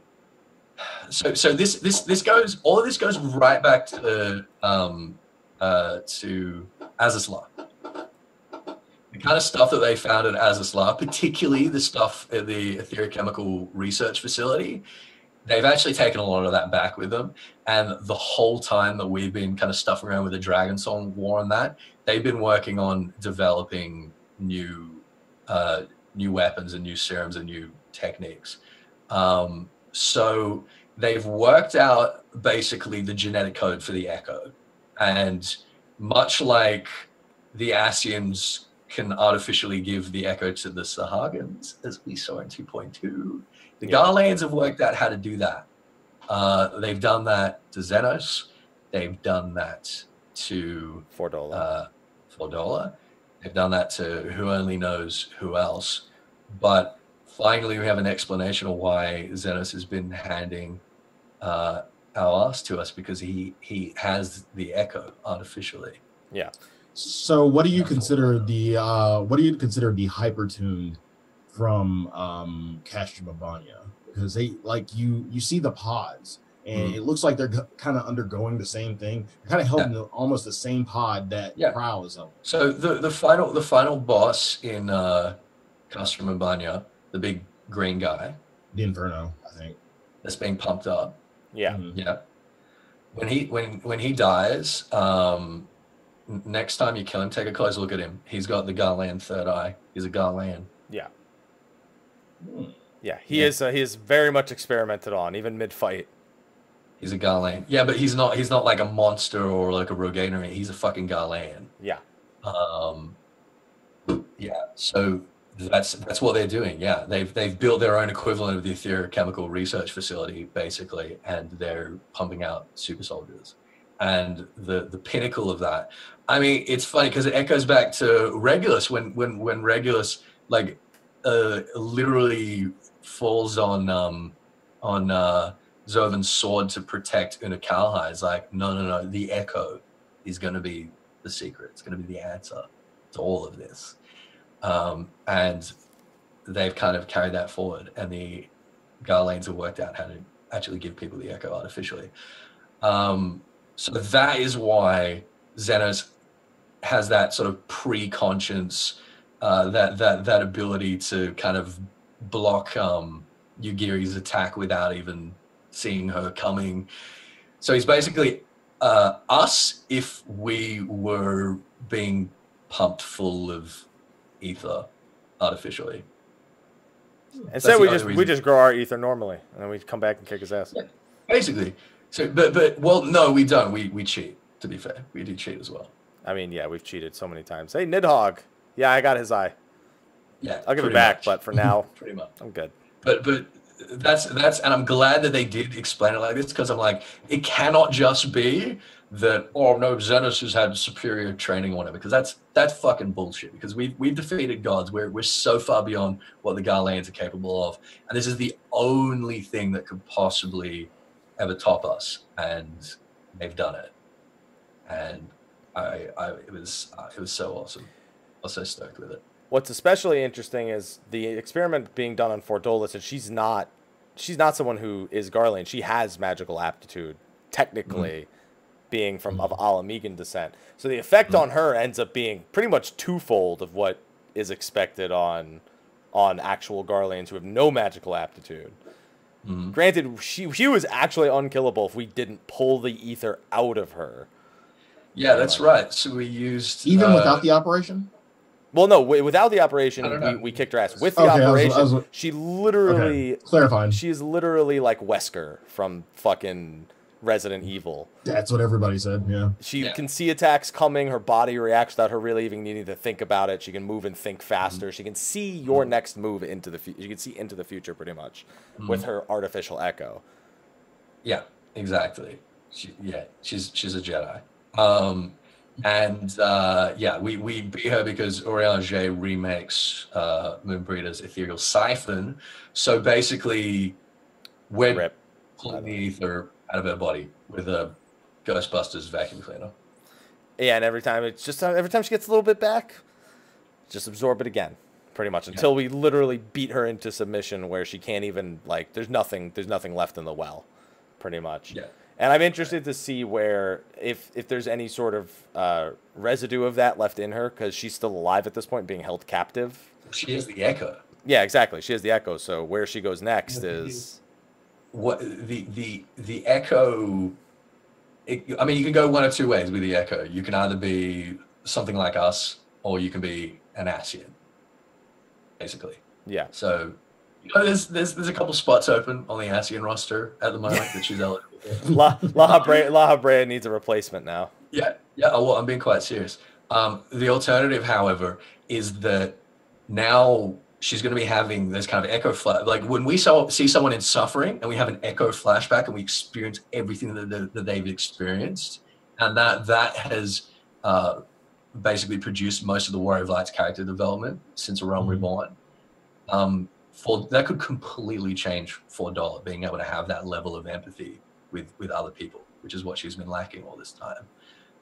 That could completely change her character. So at the moment, she could go either way. She could become another Izael, or she could become another La Habrea. It can go either way. And I'm really, really excited to see what they do with her character. But either way, we rescue her. We rescue Kryl. What happens? Is something else important? We skip past the giant cannon that Estinian so gracefully. Right. Yeah. Estinian's just like, he's in the neighborhood. Yeah, he's in the neighborhood. He's got a new set of armor. He's got Nidhogg with him. He's got the same weapon. It's just bathed in Nidhogg's blood, and it listens to him now. So no, I don't know if it's so much that. It's like he's been mind melded with Nidhogg. And when he comes out of like his coma and all that, when we talked to him at the end of the Dragon Song War, he realized that he and Nidhogg are basically the same. It's like their motivations, their life have been parallel to one another. This sort of overwhelming sort of thirst for revenge and like nothing else existing or whatever. So he's come out the other side sort of feeling this kind of pity for Nidhogg and this sort of complicity with Nidhogg. And I mean, the fact that his spear has been so like drenched in Nidhogg goo that it's been basically transformed. That's like the object of his sort of dialogue. But Nidhogg now is the voice in the back of his head, basically. It's his conscience. And his conscience is telling him that he needs to basically clean up, like tie up the loose ends and right the wrongs that were sort of put in play by him and by Nidhogg by chasing down Nidhogg's eyes. So that's why he's in Girabanya, because he's like looking for Shinri, he's looking for the eyes. And he just happens to be in the neighborhood and he sees his lay-by boy Alphino is having some trouble and he's like, I suppose I could spare 5 minutes. I mean, he also seemed to have some interest in the whole for Omega prior to this. Yeah. I think it's because he was looking for Shinryu, and he was like, is Shinryu down there? He's like, this is where one of them landed. What's going on here? So that was like part of his investigation. Yeah. So you don't think there will be any further involvement with Estinian in regards to Omega? Maybe I don't you don't think see so. I don't think so, unless Omega decides that one of his Ultimate Fighter combatants is going to be a copy of Nidhogg. I doubt it. I doubt that too. Yeah, I can't wait to get into that in a little bit. Yeah. So we've hit most of the major points. We've hit Lakshmi being summoned. After Fordola was, we were just talking about it before, the bridge, being with the V. Castel Veldana? Yeah, that one. Yeah. There you go, Castel Veldana. Yeah, we talked about that. So at that point, we were taking the fringes. We talked about the peaks, the battle with Raubon and Pippin, and in the other castrum where they fire on it, and Stinian saves our ass. Yeah. We talked about Fordola, her powers as we climb Castrum Albania and Inferno, and his involvement in the experiments. And at this point, we've gotten into the point where we've also gone all the way into the Alamegan residential quarter, which is where this Fordola fight took place, and we've liberated that as well. After you only had to find 2 stupid fucking ether currents before you got there, which I feel like is important to talk about. I also just like when I want to talk about Estinian for a second more. Not only does his Lance listen to him and his mind is like one with Nidhogg, but he literally goes like there's just like bullets. All right. He's just shrugging. I mean, they're not very accurate, to be fair. They're like a long way away from him. Yeah, but he's not even trying. They're just like, shoot him, and he's just like, all right, well, I helped, so see you later. You don't know it, but you're welcome, pretty much. Quick thing, what about that boat that's in I'm just curious what the thought about that boat is in the I didn't read the sightseeing log. There's a sightseeing log for it. Okay. You don't grab soap? Well, we can take a quick sidebar here. I'm just curious about it, that's all. It's from the War of the Magi. End of the War of the Magi, Rising Floodwaters. An astrologian from the far north, the northern empire, called Nian Krepson, builds a boat and sails down to Eorzea to try and rescue as many people as he can. They get into trouble. He tries to teleport the boat away, and it lands up in the mountains. They evacuate it. They travel to the Dravanian hinterlands. They build another boat. They sail back up north, and they establish Sharlayan. So that is the first Sharlayan relic. If you have a look at it, it's got all the logarithmic spirals and stuff that we see all over other Sharlayan stuff. It's got an entrance to it. It's got a freaking dungeon entrance. It's going to be a dungeon. Well, it did. I don't know. I was going to say something. I totally forgot. Never mind. Ignore me. One thing I wanted to ask about in particular was the locks. You get to the locks. First time I get to the locks, I do the quest. I do the instance, and then I go underwater. And someone told me that was due to the Great Flood in the War of the Magi. Is that correct? I don't know if we have. I haven't found a sightseeing log for that bit in particular. So if someone said that and they're referring to a sightseeing log, then possibly. My suspicion is that Alamigo, it's built on clay, and it's just gradually sinking. And it's kind of the case of, we got so many European cities that are built on top of cities, on top of cities, on top of cities. Right. And it seems to be another case of that. The other alternative is we know that Ultima Weapon was excavated from underneath Alamigo. So down there somewhere, there's some Allergan shit. Well, you can see a lot of statues. I think there's even a statue. Well, that's the idea that Alamigo. That's the other half of the that's the other half of the statue on the surface that's been knocked over. Yeah. I think the former is more likely, that it's just been gradually sinking into the lake, and they've had to build on top of it again and again. But I'm not sure at this point. Must have been a couple of weeks. Fucking Allergans, man. Fucking Allergans, dude. Yeah. All right. So now we're in the locks. We take it back to the Alamegan residential quarter, which again, Xenos is still at this point they're in the fucking city as far as I'm concerned. He's all right, cool. Yeah, and he's just sitting there, dick in hand, fucking waiting for us. Yeah, he's just like, I mean, I'm here. I'm like, yes, they're almost fucking here. And finally, we get the united front against the Almegans. We have the thaumaturges who freeze the door and blast it with fire to weaken the metal, and then we blast it with cannonballs to try and break an entrance in it. Hien shows up with some reinforcements from Doma, and they start fucking shit up while our cannons are being attacked. And we finally get it. I still was of the opinion I didn't think Alamigo was going to be a dungeon going into 4.0. Well, even when you're in the locks. Even when I'm in the locks, I'm still feeling like Alamigo. I'm like, no, because at that point they don't show you a dungeon entrance. They keep the dungeon entrance to Alamigo hidden until you fully unlock it. And I was like, oh, there's Alamigo. I wonder how this is gonna work. Because I was of the opinion that we wouldn't take it back. It wouldn't be a dungeon, and that we wouldn't be done with Xenos in 4.0. Those were I felt the same way.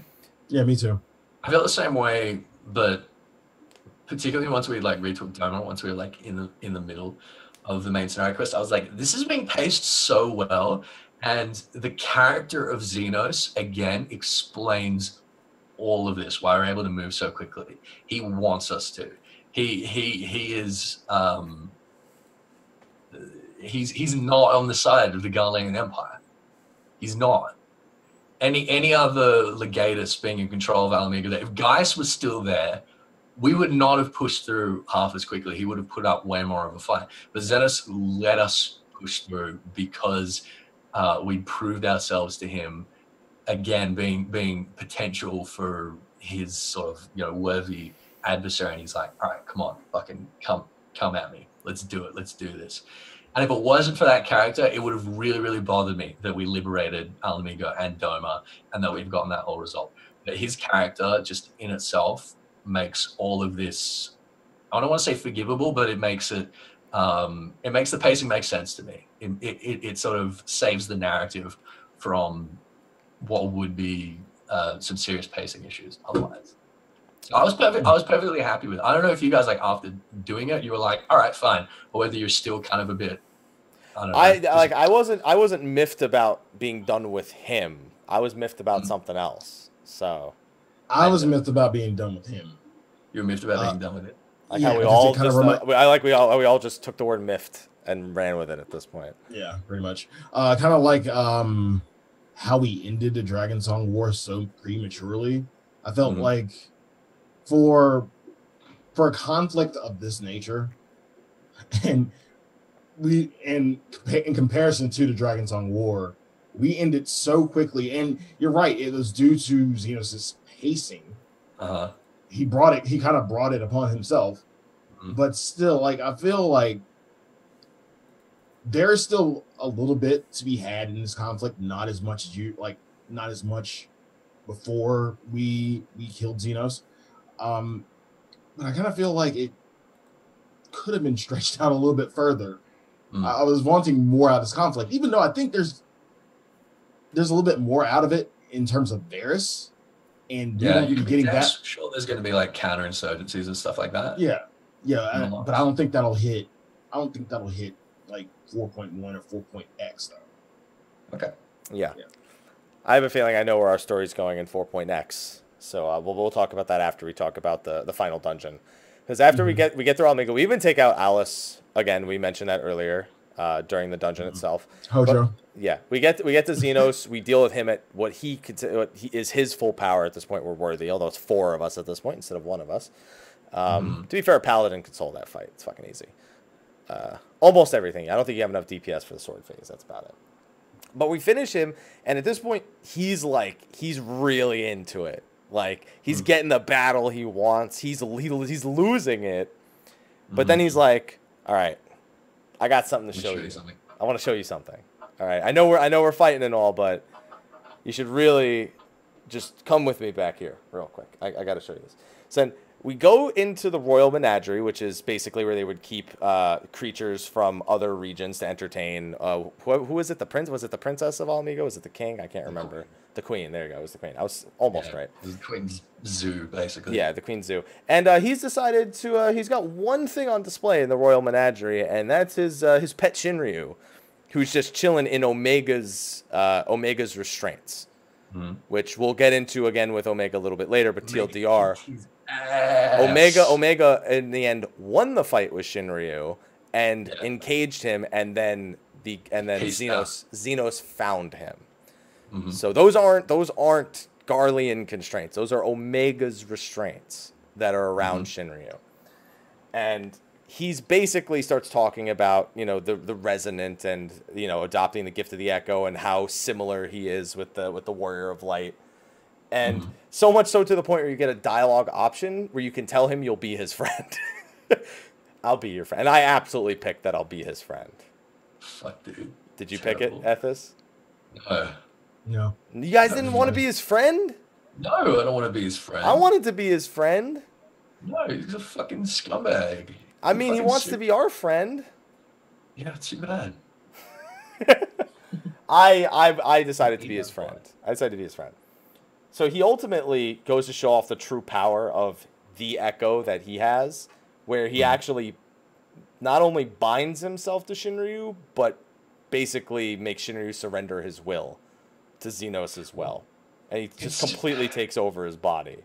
What he does to Shinryu is basically what La Habrea does to Igeon in forming acid. He basically does like a soul melt.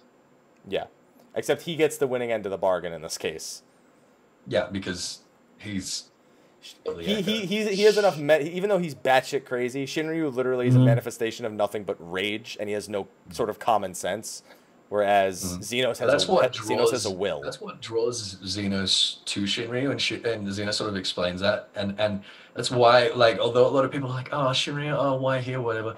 But Shinryu is like the logical conclusion of Xenos' character, because Shinryu is literally, like we say, literally the embodiment of violence and despair, which is all that Xenos has.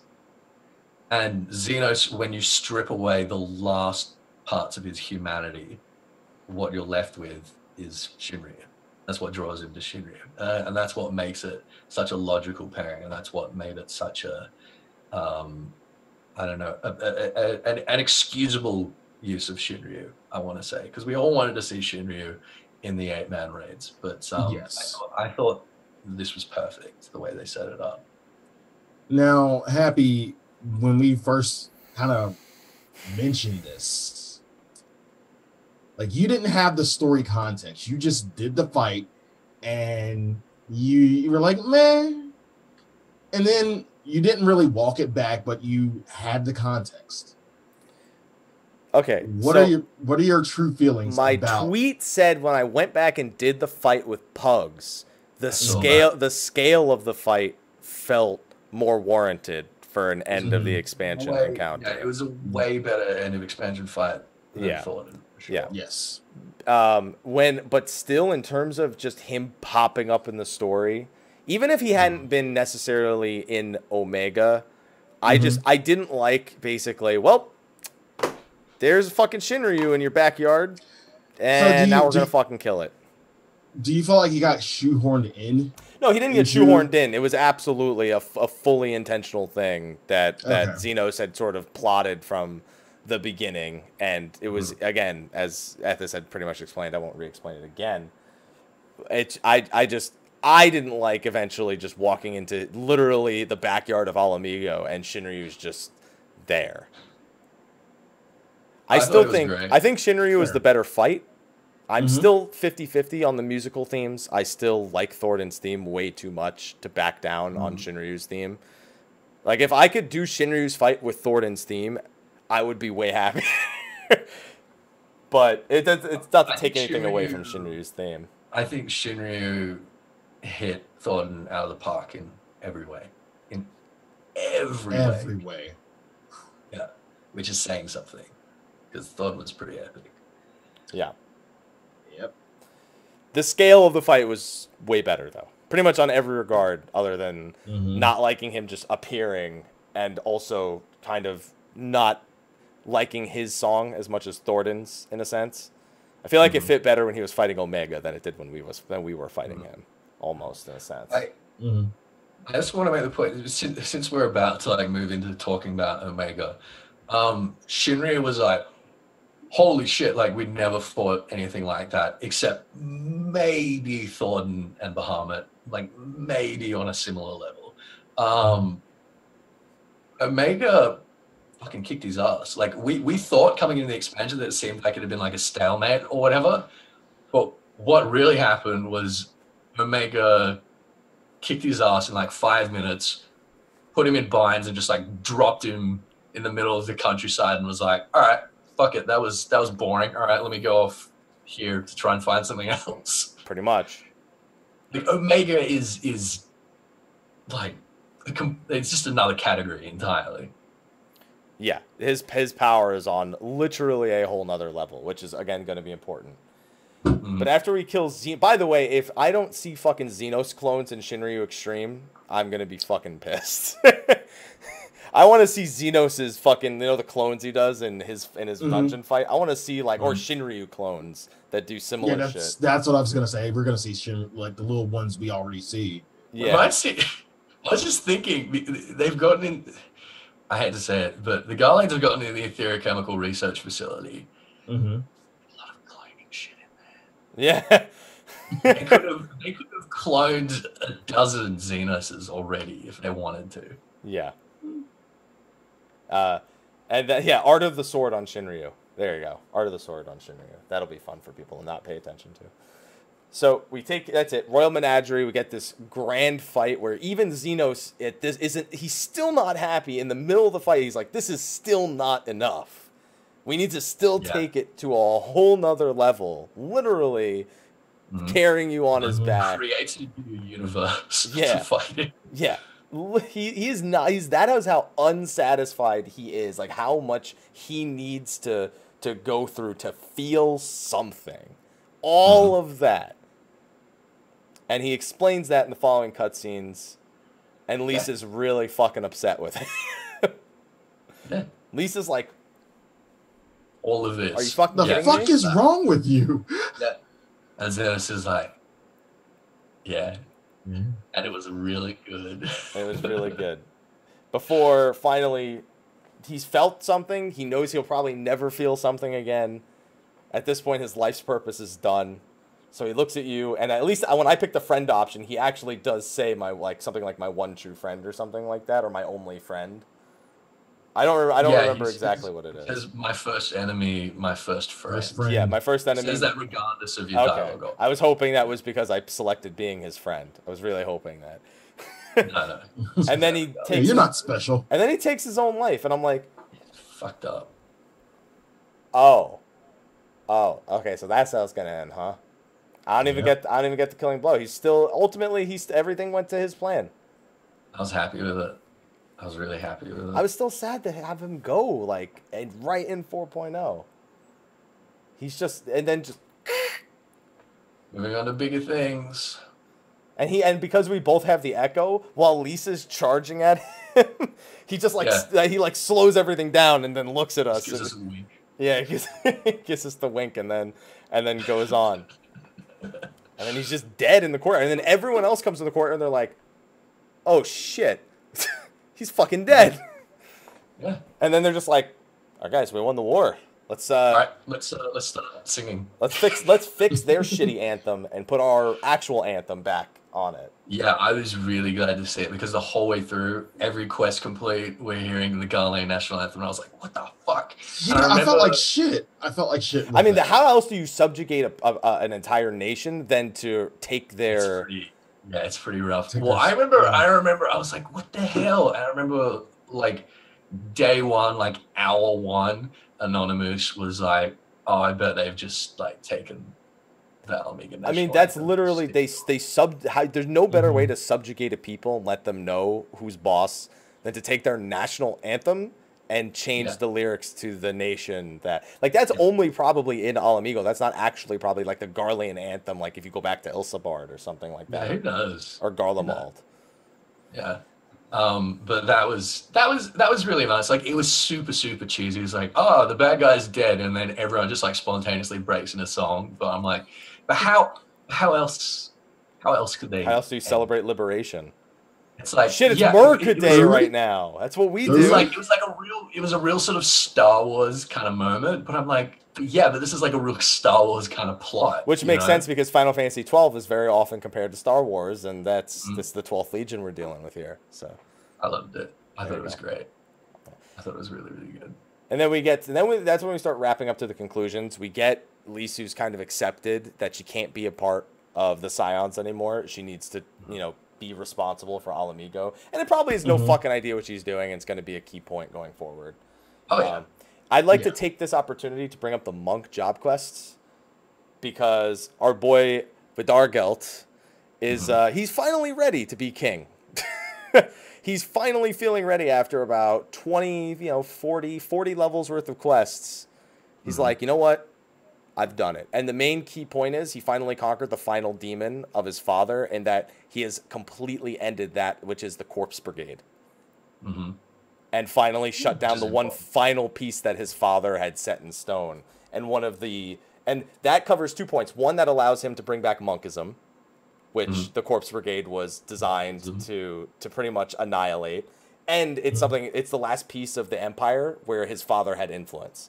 Everything else at this point almost everything else at this point has been cleansed of his father. Other than the people's perception of it. He definitely does have aspirations for the throne. He literally says to the NPC, I will be king. Yeah, I don't think the Ala Mhigans are gonna stand for that. I think they're done with kings. Yeah. Or his uncle, my bad. Yeah. If that were the case, they would have probably rolled him somehow, some way into the main story. Not till he's done with his Corpse Brigade now. Even though, like, with that. How he might be now. He might come into the 4.1, dude. I'm feeling it. Vidargelt's coming in 4.1. Yeah, kind of like how Dirklander became a dragoon in Heaven's Ward. His uncle. Yeah, I corrected that. Yeah. So that's the first point we cover. I think that even though Lisa's stepping into this role, that one of the primary points going through with 4.1 is going to be his desire to ascend back to kingship and actually take over, which then kind of frees her up to not necessarily have to stick around in Ala Mhigo. She probably will for the most part, but she has no idea what she's fucking doing. And no one's going to want him at the same time because of his relation with his uncle, but they might have some conflicts. They might come to fisticuffs. He doesn't say he wants to be king. He says he will be king. He says that in the final level 70 instance. He yells it in all caps and shit at the Corpse Brigade. And then he goes Mega Ultra Super Saiyan. Like, I'm not kidding. Like, he goes full power. That final monk instance has everything. It has Hamon Holy Fist in it again. Yeah, and gift that. Somebody gif it. Somebody gif it. We have an Ethys disconnect. Now there you go. We can hear your voice again at least. There you go. It's all right. Oh, I'm being told that's not Vidargelt who says he's going to be king, by the way. I'm being told it's the other guy who says it. The Corpse Brigade guy. I thought it was Vidargelt saying it.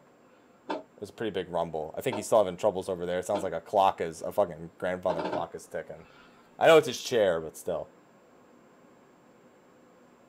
We'll wait.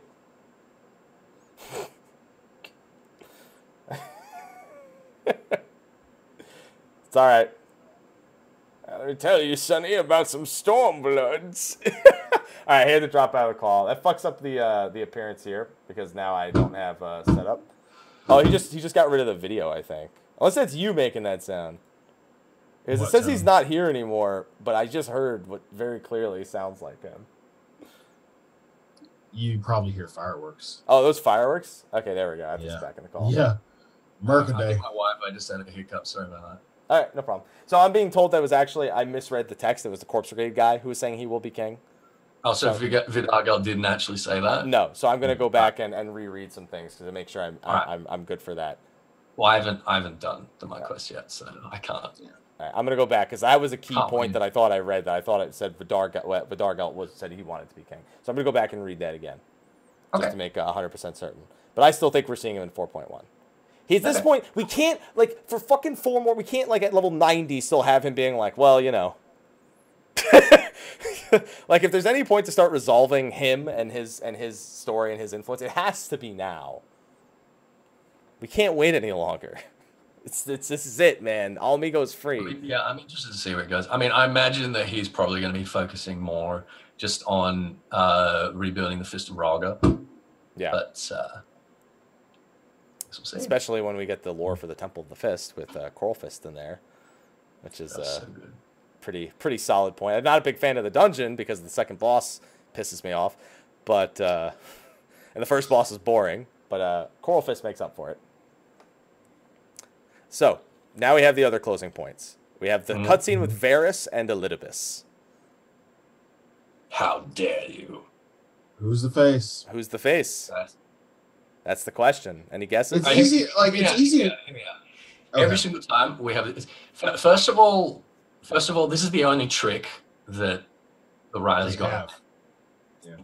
Only trick they've got. And I was making this joke, I don't know, I think a couple of months ago on an episode, I was making this joke. How it's literally the only trick that they've got for building intrigue is to have a masked character and be like, oh, who's that?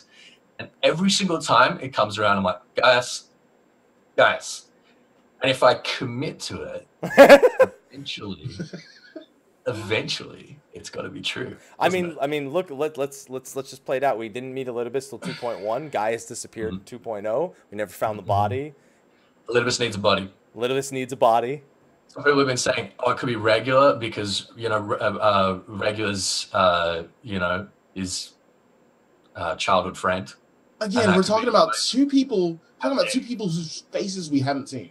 And then you also have this one's even funnier. We haven't seen them. It doesn't matter.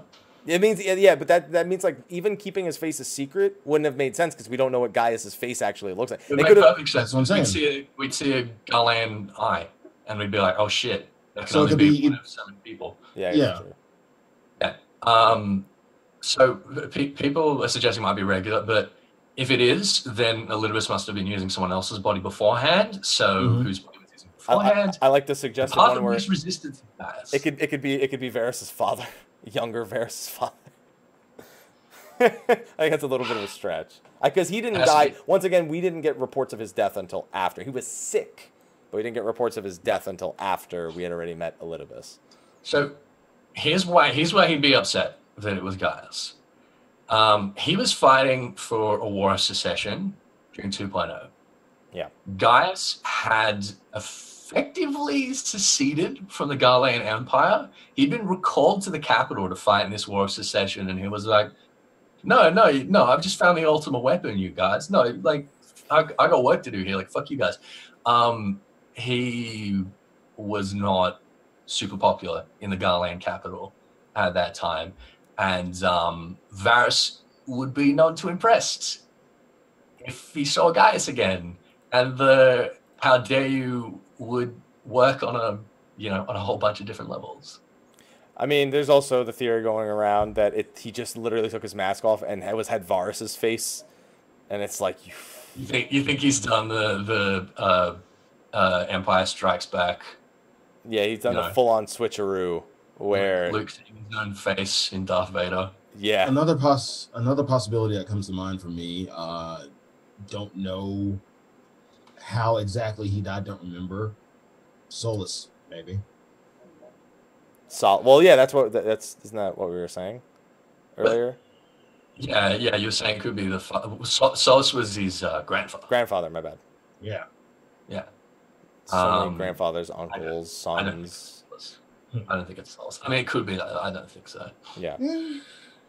Yeah, it's dying. Because if it was Solus, it would be less of a "how dare you" and more of a like, "Oh my god, oh you're alive," and like prostration kind of thing, wouldn't it?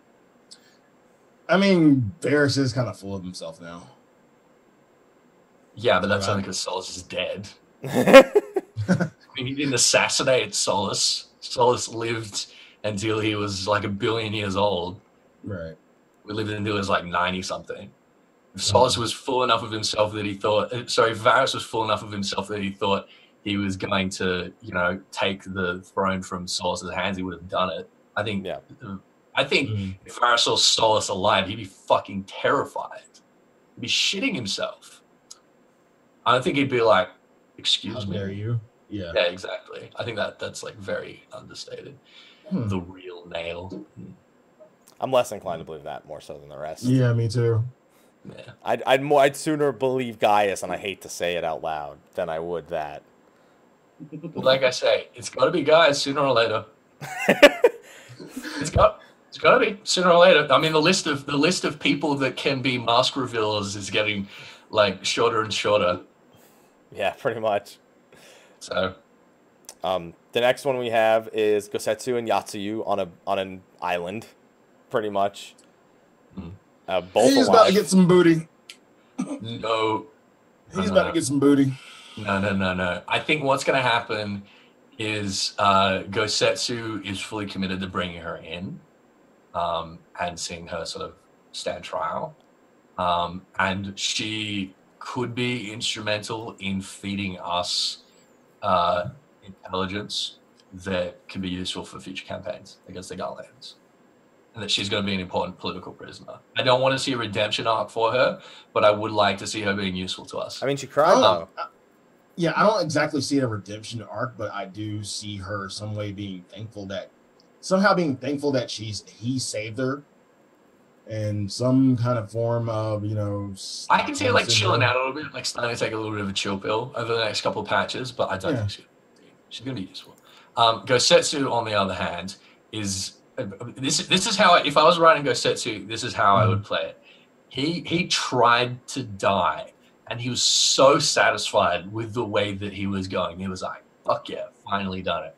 I reckon the rest of his character arc should be about him trying to put himself in positions where he's going to die as part of a noble sacrifice and failing to do so every single time, and just being like, "God fucking damn it, not again." So Gosetsu being the new Hildebrand is what you're saying? Well, Hildebrand's not trying to kill himself. No. I mean, you might think he is because he's an idiot, but because but the only way I could see that playing out is comedically. Dude, I'm telling you, I like this theory. Elidibus takes the mask off and goes, Come on, it's Hildebrand. Yeah, it's Hildebrand. Yeah. Can we get a Denmo video on that where it's Mr. Face or Hildebrand, one of the two?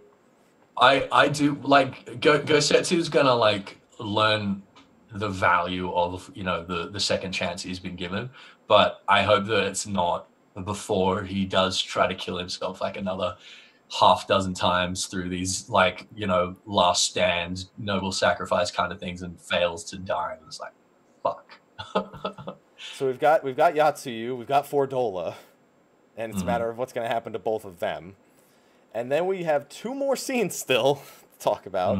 First one is Estinian's closure on Nidhogg's eyes, where with the lance that he calls Nidhogg itself, destroys his own eyes, in a sense. The thing that gave him this bond with the Dreadworm himself. Lahabrea is finally One gone. of the Dreadworm, technically Bahamut's the Dreadworm. Yeah, so Nidhogg's finally fucking, his eyes are, that's it, gone. Which, by the way, should, in theory, mean Lahabrea and exactly. Yeah, are permanently gone. We'd already assumed that, but now it's like, there's really no way. Fucking dunzos. And we got so few scenes. I'm really curious where Estinian goes from here, because he's staying completely secret. When Alizé was staying completely secret, we saw much less of her. He's really trying to stay out of our vision. The Dragoon questline basically reveals that his life's mission now is to improve relations between dragon and man and sort of usher in a new age of harmony. Yep. Yeah, which makes sense considering he literally has, him and Nidhogg are, responsible for everything. The dragon song. Yeah, but even in that quest, he was kind of hired as a bounty hunter to, like, in the end, should Faunum not... He wasn't hired. He heard about this aggressive dragon. He went to try and resolve it, but he didn't want to kill Faunum. Yeah, he didn't want to kill him. He him. wanted to reach her, and he thought that he could because he was in the unique position of, being effectively a dragon person. Yeah. He is actually a dragon person. And we did. And that's what he's about now. Yeah. And so he takes care of the eyes. He says finally done with this shit, walks away, and we're like, all right, This is the first like end cutscene where something is actually ended. Although I don't even actually know that it ended, because for all I fucking know, this is still not the end of anything. We still got 2 dragons left. Who the hell knows what's going to happen? That'll probably be the next time we see Estinian is when dealing with Vertra and Azdaja in terms of... One of them is definitely in those mountains north of the Azim Steppe. Yeah. One of them is probably up there, and I'd imagine Estinian will probably try to unite in a sense, and that will be where his storyline kind of picks up next. Then we finally have the introduction to Omega, where they're like, there's this big fucking hole in the ground. Let's go down there, see if there's any technology we could learn about. And Jesse's like, nope. I remember everything. You say this every time. We never fucking do anything with it, and then we just leave and are like, no, it's too dangerous. I love Jessie as a character. She's great. She is awesome. And then she's like, and just to make sure you stay on your promises, I've hired Albert somebody. Wesker. I've hired somebody to help oversee these operations, and he's just like, he's just as Sid at this point is just like, oh, Jesse, wait, what? No, there's only one person you could have possibly hired. And then Nero has the glass and goes, hey. Guess who's here, Sid? And he's just like, oh. And even Biggs and Wedge are like, and then Jesse's like, she went full Nashu in that cutscene. She literally went full Nashu in that cutscene. Terrible. Terrible. It's kind of like the Seinfeld meme of like everybody. Yeah. with Newman.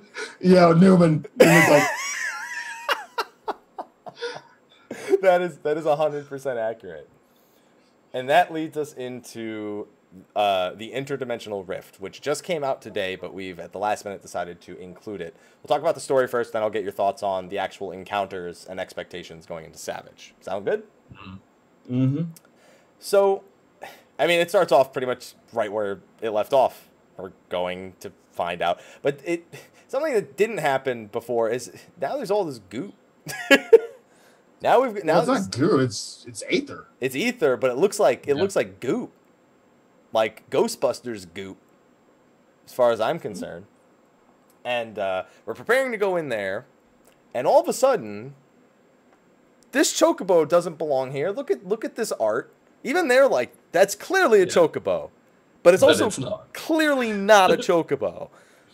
And we're introduced to Alpha, who is, by the way, a throwback to Chocobo Dungeons, which is an old game that came out back on the PlayStation. And he is basically our guide and our allowance into the interdimensional rift. We go in there, and immediately we're see-through, and he's not. And immediately something happened that I didn't expect. Omega pops up, and he fucking talks to us. And this was one of my favorite points of the interdimensional rift. Omega, while he's still technically a soulless form, like he's like a one-minded individual, he has a fucking personality, which immediately struck me as a major positive point for the interdimensional rift. I mean, is it really a personality, or is it inquisitiveness? Because it doesn't seem like Omega has a hardcore personality here. It's testing us. It's running a project. It's running a big ass science project.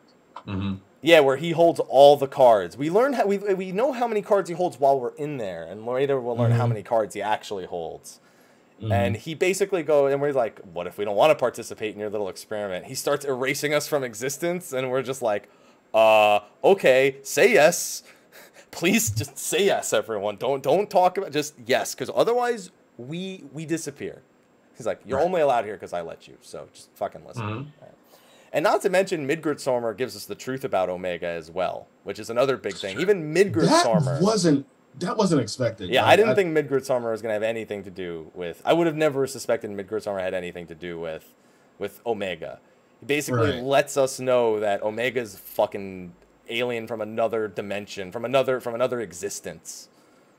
Well, he's from another shard, presumably. Yeah, he's from another shard, and he's An asshole. Yes. Yeah. The Alligans basically found him and studied him, and after he had kind of come to our shard with none of his power, he began to self-regenerate and repair, and they used him to advance their technology.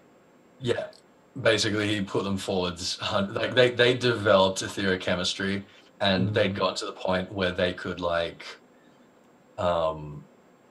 they couldn't understand what he was about, but they got to the point where they could like start some rudimentary repairs on him. And as the more they studied him, they just went into the space age in like a matter of decades. Midgardsormr says that they're like intrinsically tied together. We know that Midgardsormr has like a deal with Hydaelyn. Yeah. Right. I can't help but feel like Midgardsormr came to the source either because of Omega or more likely fleeing Omega. Well, considering what we learn Omega's true purpose actually is, I wouldn't be surprised if he was actually fleeing Omega in the first place. I think that the true nature of his agreement with Hydaelyn is as much about stopping Omega from coming back as it is about protecting Silvertear. And I think that's really interesting. I think Midgardsormr is scared of him. Oh yeah, he's absolutely terrible. Because we learned very quickly that Midgardsormr, even in the Interdimensional Rift, he's as subject to erasure from being someplace he doesn't belong as everyone else is. So he is, and also he's still a fucking infant / mount at this point. So he really has none of his power, pretty much. So in broad strokes, Omega is trying to evolve himself into the ultimate being. And he by doing so, he wants to fight other powerful beings, which explains why he was effective for the Alligans to be used against Bahamut, why he was effective for us to be used against Shinryu.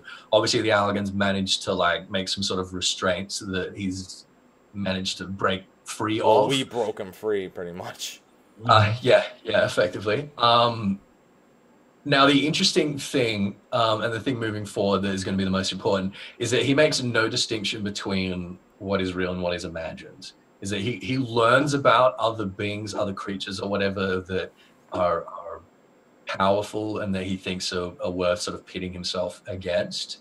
And he doesn't care whether they're historical, whether they're a fairy tale. I mean, we got another Halicarnassus, and it's not the Halicarnassus from the Void, it's a Halicarnassus from an old fairy tale. We got X-Death, again, from an old fairy tale. So the X-Death that we see drawing power from the Void, he's not actually drawing power from the Void. That's what his fairy tale is. Yeah, that's what his fairy tale is. And Omega has the power and the quantity of ether to be able to sort of simulate it. Yeah.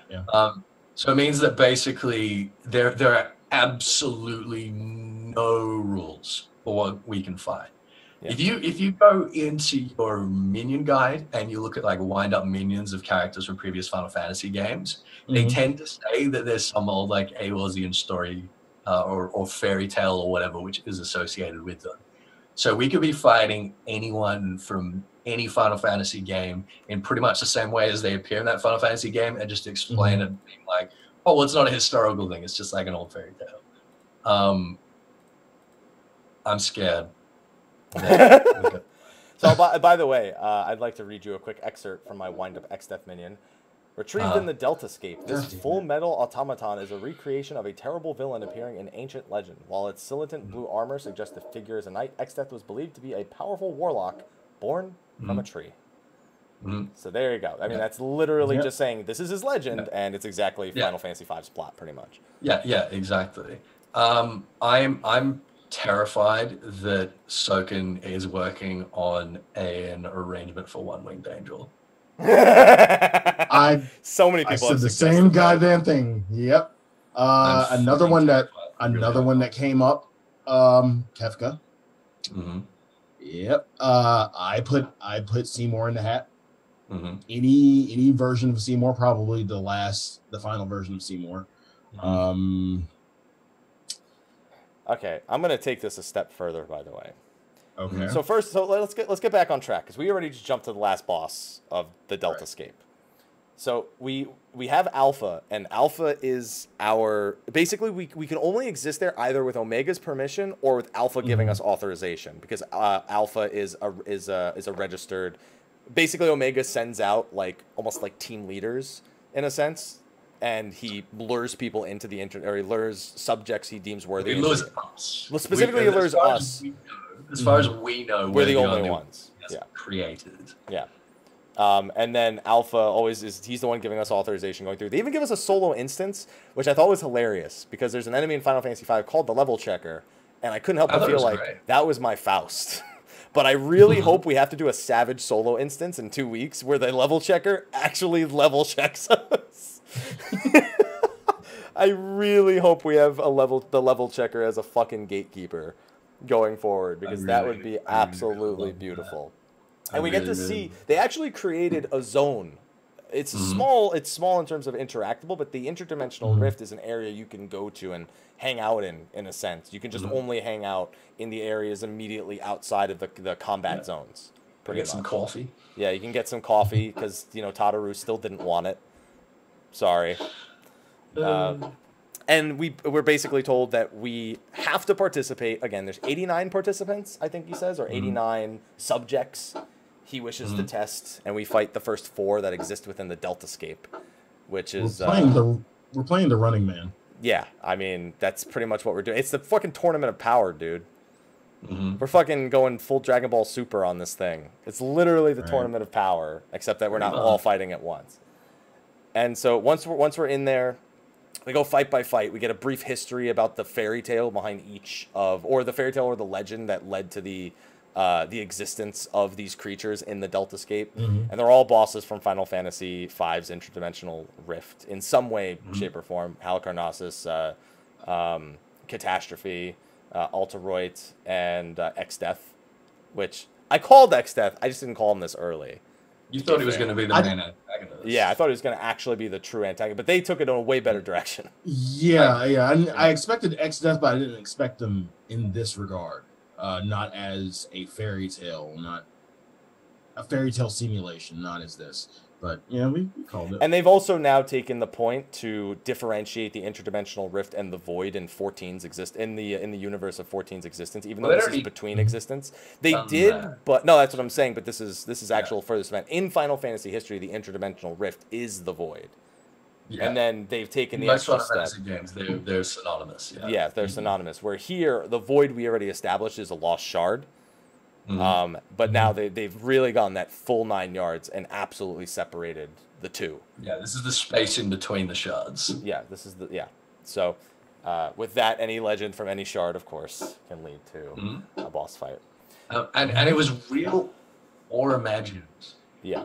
So he could be taking real subjects from other shards.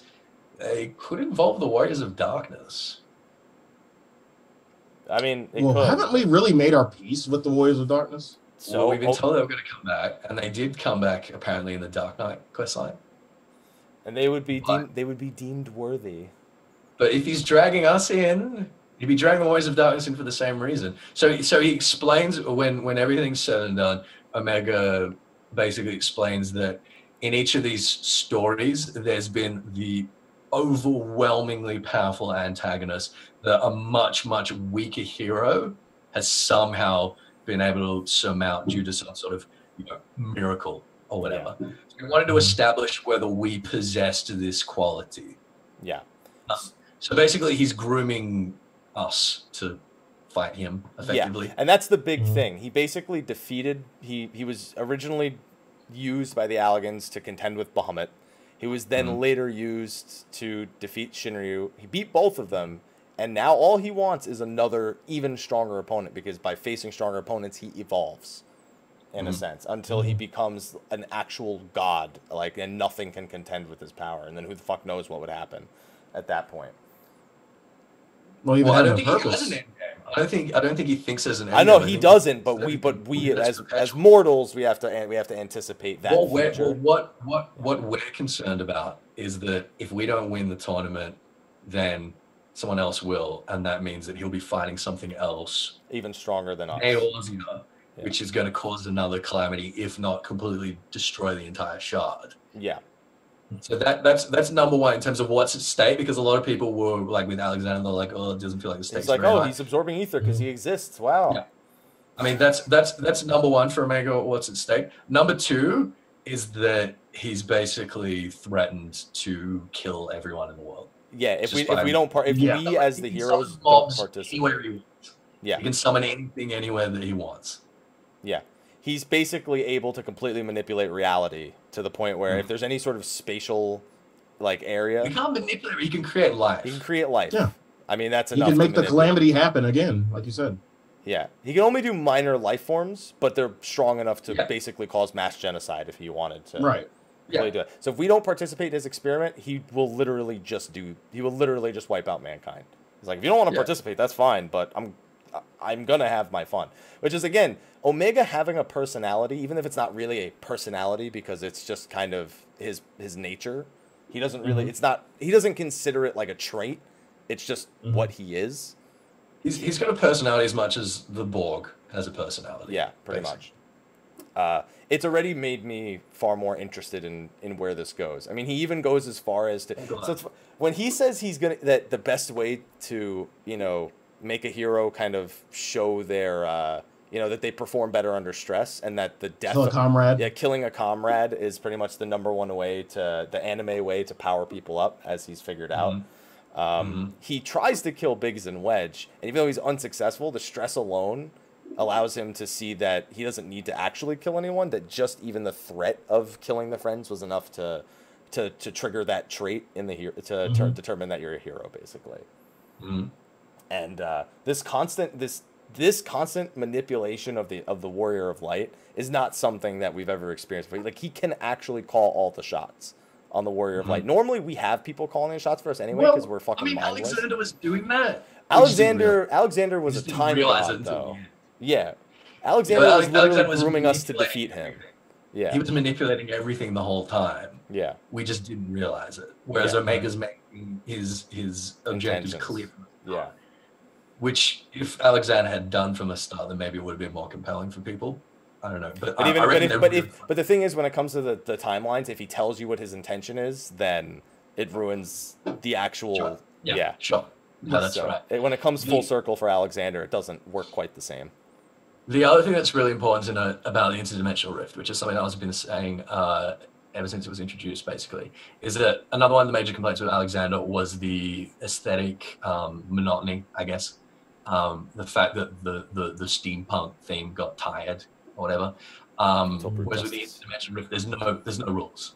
I mean, we've already seen like every single one of them is completely different. You can create whatever the fuck you want. There's absolutely no rules. Everything is going to look and feel completely different. And I think every fight is. I'm so excited to see where they go. Yeah, I'm so fucking excited. And I just ultimately, I think they did it right. They did setting up the story in the right way. We got all the information we needed about Omega. We got to see him contend against Shinryu, so we got the idea of his scope. We got to see that he beat the shit out of Shinryu and locked him away and then just left. We got to see that we got to see the full scope of what his danger was in all of his appearances. There was not like a section with like Alexander where we were just like, well, he's a primal, so he's a natural threat. And it took us basically until the first part of the creator.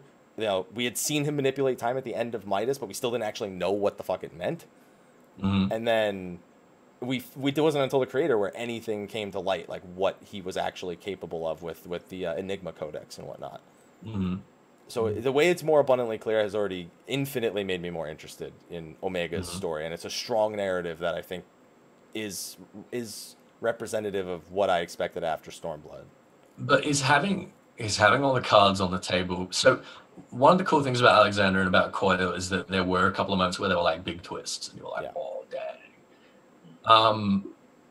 It seems that Omega might be pretty straightforward. It might be just a case of, well, we climb up the ladder, we become the most powerful being in the universe, and we defeat Omega and destroy him and be satisfied. Like I hope there's gonna be a twist. We know it won't be that way. No. Yeah, I know it won't be that straightforward, but I can't help but feel like maybe that by playing all their cards this early, there's gonna be like less of a sort of holy shit moment. I don't think that. I think it's still gonna be like you said, anything could happen in the internet. Anything could happen. Yeah, and that's why I feel like there's a lot of room to kind of go crazy with predictions in terms of the near future. Well, I think it makes predictions like completely fruitless, to be honest, because like literally anything can happen. Like, there's no rules. There's nothing here being like, oh, but it's pointing in this direction or whatever, because there is no fucking direction.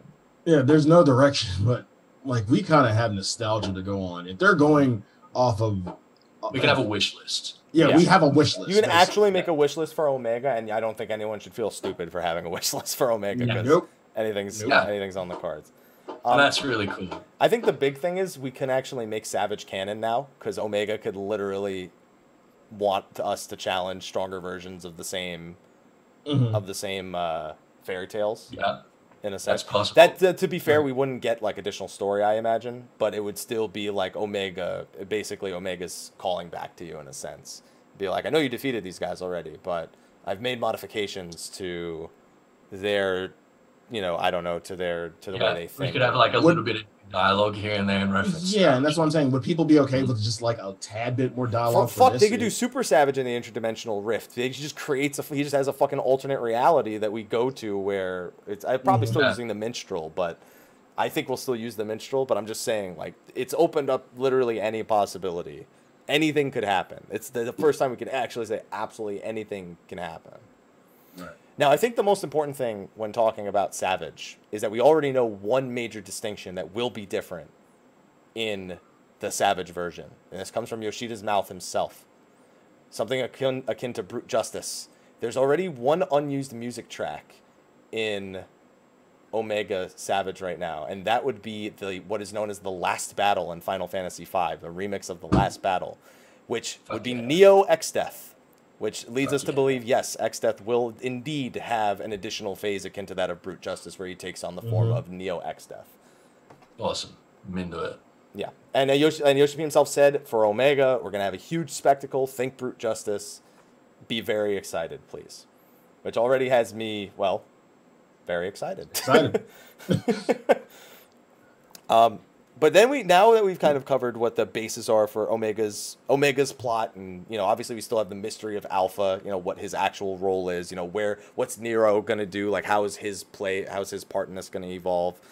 One thing I'd like to point out, I feel like we've already now confirmed Nero won't die. As much as I wasn't 100% certain he would. There was a comment from Yoshi P regarding the event after the Crystal Tower and how they will conclude what actually happened after that with Nero, but that he's too busy with Omega right now to explain it. So, yeah. So I just wanted to point that out as well. I guess the only questions now: will we see Bart's? Will we see Gilgamesh? Alpha is Bart's. Well, Alpha is Bart's. I considered Alpha, but the thing is, Boko was Bart's companion, and Alpha is a direct reference to Chocobo Dungeon 3. So right, it's tough because Bart's whole thing was against X-Death. He didn't go going against Omega wasn't his thing. Not to say it couldn't hear, because they obviously they've already completely changed things around. I don't think that. I think Alpha actually has a unique existence that isn't 100% based on anything Final Fantasy V related. I think it will be an original take on what his purpose is in Final Fantasy XIV. And that'll be great. But I guess I'm sure it's just a bait for us. Yeah, But he seems really upset with Omega when Omega speaks to us the way he does. Yeah, the Chocobo eye, like it's the angry face. He's like, he doesn't know what he is.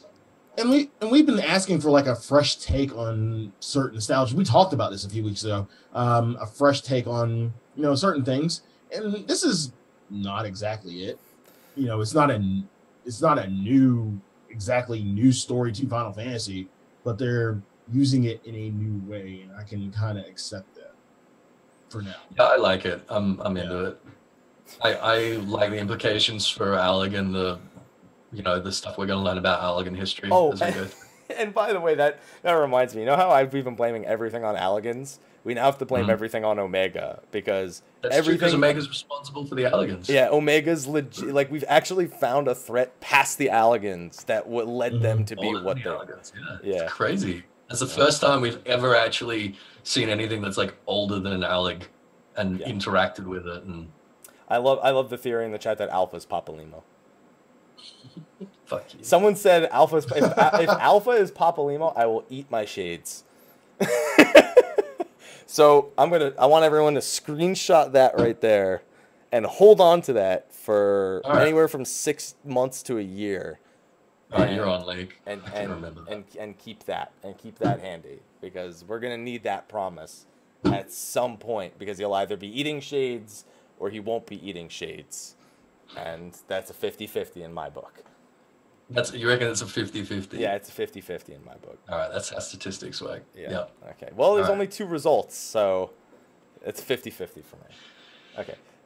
So now we've covered most of the lore implications. At this point, it would only be speaking speculation, like Gilgamesh and Necrophobe is a big one that people are discussing. But now we have to talk about normal mode, because normal mode, as we knew, would exist as a story mode, and that we would be through it in like an hour or two. You know, just queue into each one, maybe have a mechanic that fucks people up once, and then go back in and you're fine. Fireworks are crazy, man. Anyway, it sounds like somebody's like... Is that what that is? Yeah, it's fireworks. Yeah, they've been going for like 5 fucking days. I know today is Merca Day, but they've been going since like the 30th.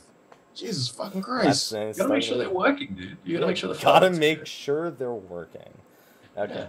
Anyway, so let's go boss by boss and get thoughts on it, because my general consensus is that I like this better than all 3 of the normal modes that came out of Alexander, with Midas being the one that I would compare closest to it. Only because I think Midas was the best of the normal modes, like in terms of fight mechanics and everything that we've had. So we have the first boss, which is Altaroit, which I just like to call all right, pretty much. Because that's pretty much how you feel when you beat the fight. You beat the fight, you're just like, all right. Let's move on. Sweet. That's it. Yeah. First boss, super simple. I'd say this was the one boss where it's like A9 normal, kind of, where there's literally nothing you've never seen before. Nothing unique about the fight at all. Any thoughts specifically on 01 or V1 or D1 or whatever the fuck you want to call it? 1.0. I'm calling it 01. I'm going 01 through 12. Because here's the thing. With Coil, we did turn 1 through 5, then 1 through 9, then 1 through 4, then 1 through 4, and we just called them turns the entire time. I don't know if I can just call them V1, 2, 3, 4, and then when they go back to V1, I can call them V5, 6, 7, 8. I'm going with 01 on this one. So, thoughts on all right? It was all right. It was all right?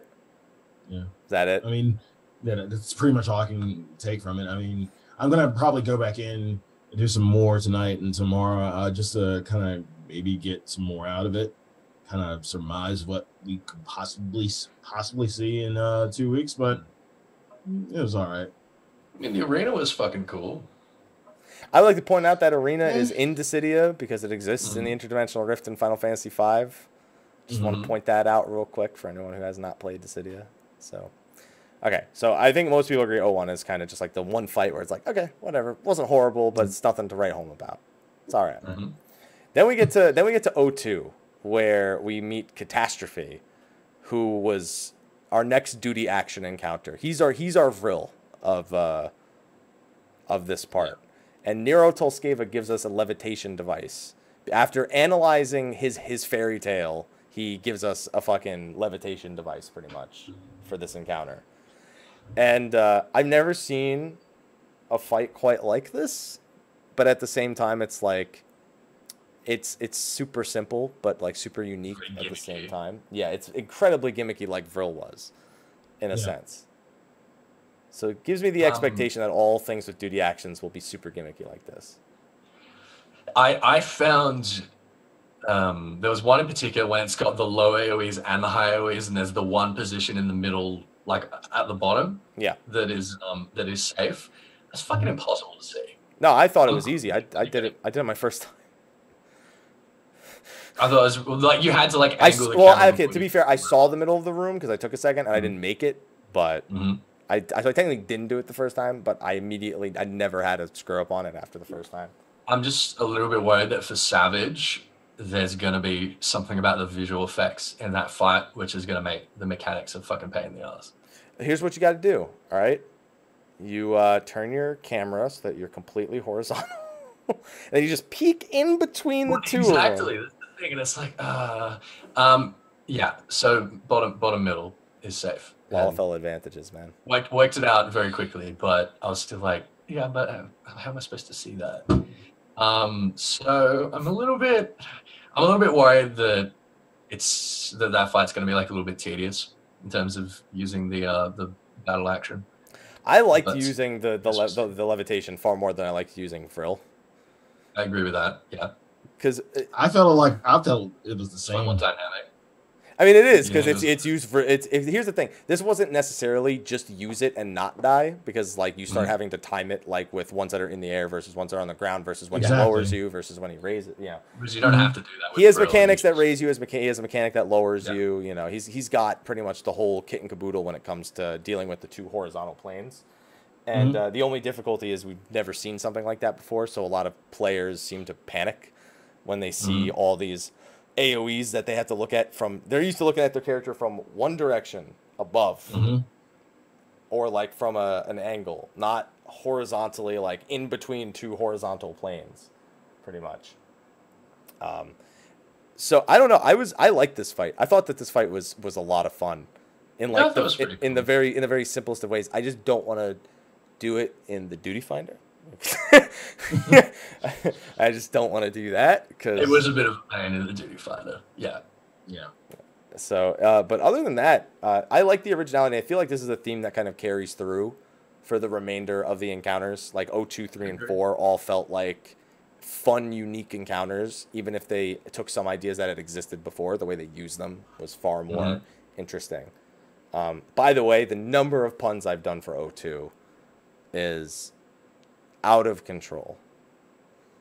Like, you don't understand how many. Like, I've risen to a new level. I've brought myself up to another plane. And everyone just seems to want to bring me down. They just can't see eye to eye with me.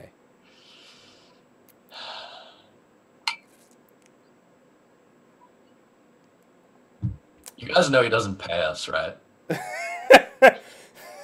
You know what's funny? When you were late earlier, someone said deduct his pay. And I was like... Yeah, I'll get on that. Oh, man. There you go. It was... You got it out your system? No, honestly, I've got at least 20 more ready to go. But, you know, I'm gonna hold myself down before I hit rock bottom. All right?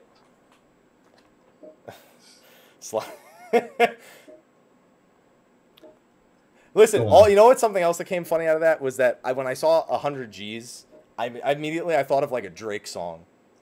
I was like, I feel like you can make Drake lyrics out of 100 G's, like 100 G's, 100 G's. Oh my god, are you fucking done? Couldn't make this money if you had 100 G's. He's still going. He's fucking still because going. I look at Sly's face and I just can't stop. It's your face, Sly. You don't understand that. Yes, Sly, it's your fault. It is. It's all my fault. It is. It's your fault. Because when you pull out, it's the reaction of you getting the alcohol ready and everything. So, Mike, what'd you think of Halicarnassus? It was really weird. What is the name of the boss now in Hawk Manor? It's still going to be Halicarnassus. I thought they said they changed it. Okay. I thought they said they changed it. Okay. No, why would they? Because they changed it. It's not like Acheron Phlegathon. This Halicarnassus that we fought in Omega doesn't exist. That's true. It's a fairy tale, which probably is based on the Void Sent Halicarnassus. Very likely. Probably just like a fictionalized version of it. I'll admit I like this version of Halicarnassus better than anything's better than a 4-man dungeon version. Yeah, I mean, even still, like knowing the story of Amandine and Halicarnassus, and I like this one. It was. This is the one thing. So they said that one of the big themes with Omega and Omega Savage was a sense of scaling difficulty. I'm telling you right now, as someone who healed all 4 encounters, even the auto attack damage went up by about like 2,000 to 4,000 per encounter. Like I didn't have to heal at all in Altarite, in All Right. I started to have to heal slightly more on Catastrophe, and then I got to Halicarnassus, and they were getting autoed for like 8 to 9K. And then we got to X-Death, and they were getting autoed for fucking 17K. I was like, what the fuck? Can you not get hit for 17,000, please, when she crits you? It was getting ridiculous. And this was the first fight where I started actually feeling like, okay, Savage mode of this is just going to be fucking It's gonna be a fun show. Oh man, there's gonna be. How do you think the game is gonna play out? It's gonna be. There's probably gonna be a few different patterns where there's gonna be like if you take the wrong path, like go to the wrong island, you're probably fucked. I hated that. I was like, oh wow, my favorite part of Pokemon Red and Blue. That's from the, dude. You know that instance is the first part of the interdimensional rift in Final Fantasy V, right? Yeah, that fucking sucks. putting that in the middle of a fight is so dumb. So you want to know what the better thing is? If you're fast enough at it, you get buffs. If you're like way faster than other people, you get an invincibility. You can solve it really quickly, but it's like you shouldn't have to. But the thing is, if you're really good at it and people aren't, they're A, gonna die, and B, you're gonna get haste and attack buffs. So basically, what happens is when she puts you in there, she pours herself a drink.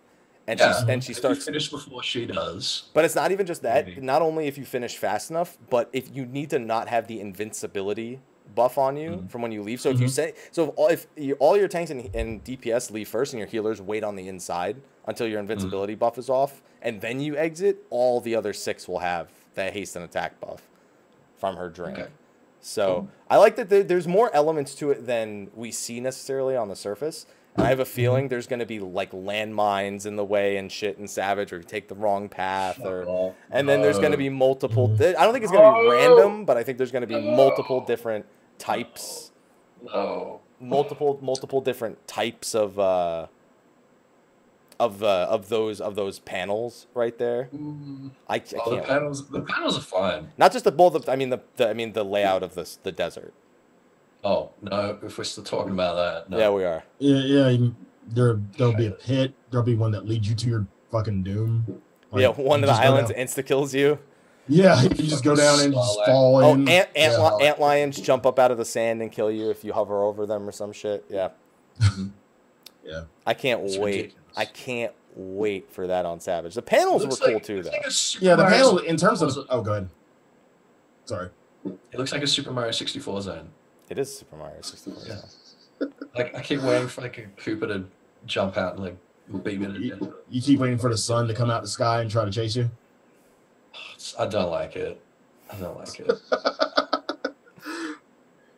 looking. What if we see different zones, different escape games? That doesn't make it better. You just don't like the escape game, period. I don't like the concept. I'm too fucking lazy to solve a fucking logic puzzle in the middle of a fight. You're one that never changed. I don't care. Just let me. Wait, did it never change? I mean, it's the exact. You can end up on one of 2 different islands, but it's still always the same exact path. Yeah. Okay. Pretty much. But yeah, that and then the panels. I think in Savage, the actual game panels that you step on will. We talked about this earlier, Mike. I think we think the same thing. They'll change color, so you step on one, and you kind of have to time it right to step on the right one. So it's gonna be a fucking. You're talking about the ones that protect you from the rocks that come up from the ground, right? Where it's just the straight line through. I also think there's gonna be like here's the thing: we have the frog, we have the rolls, and you have the safe zones.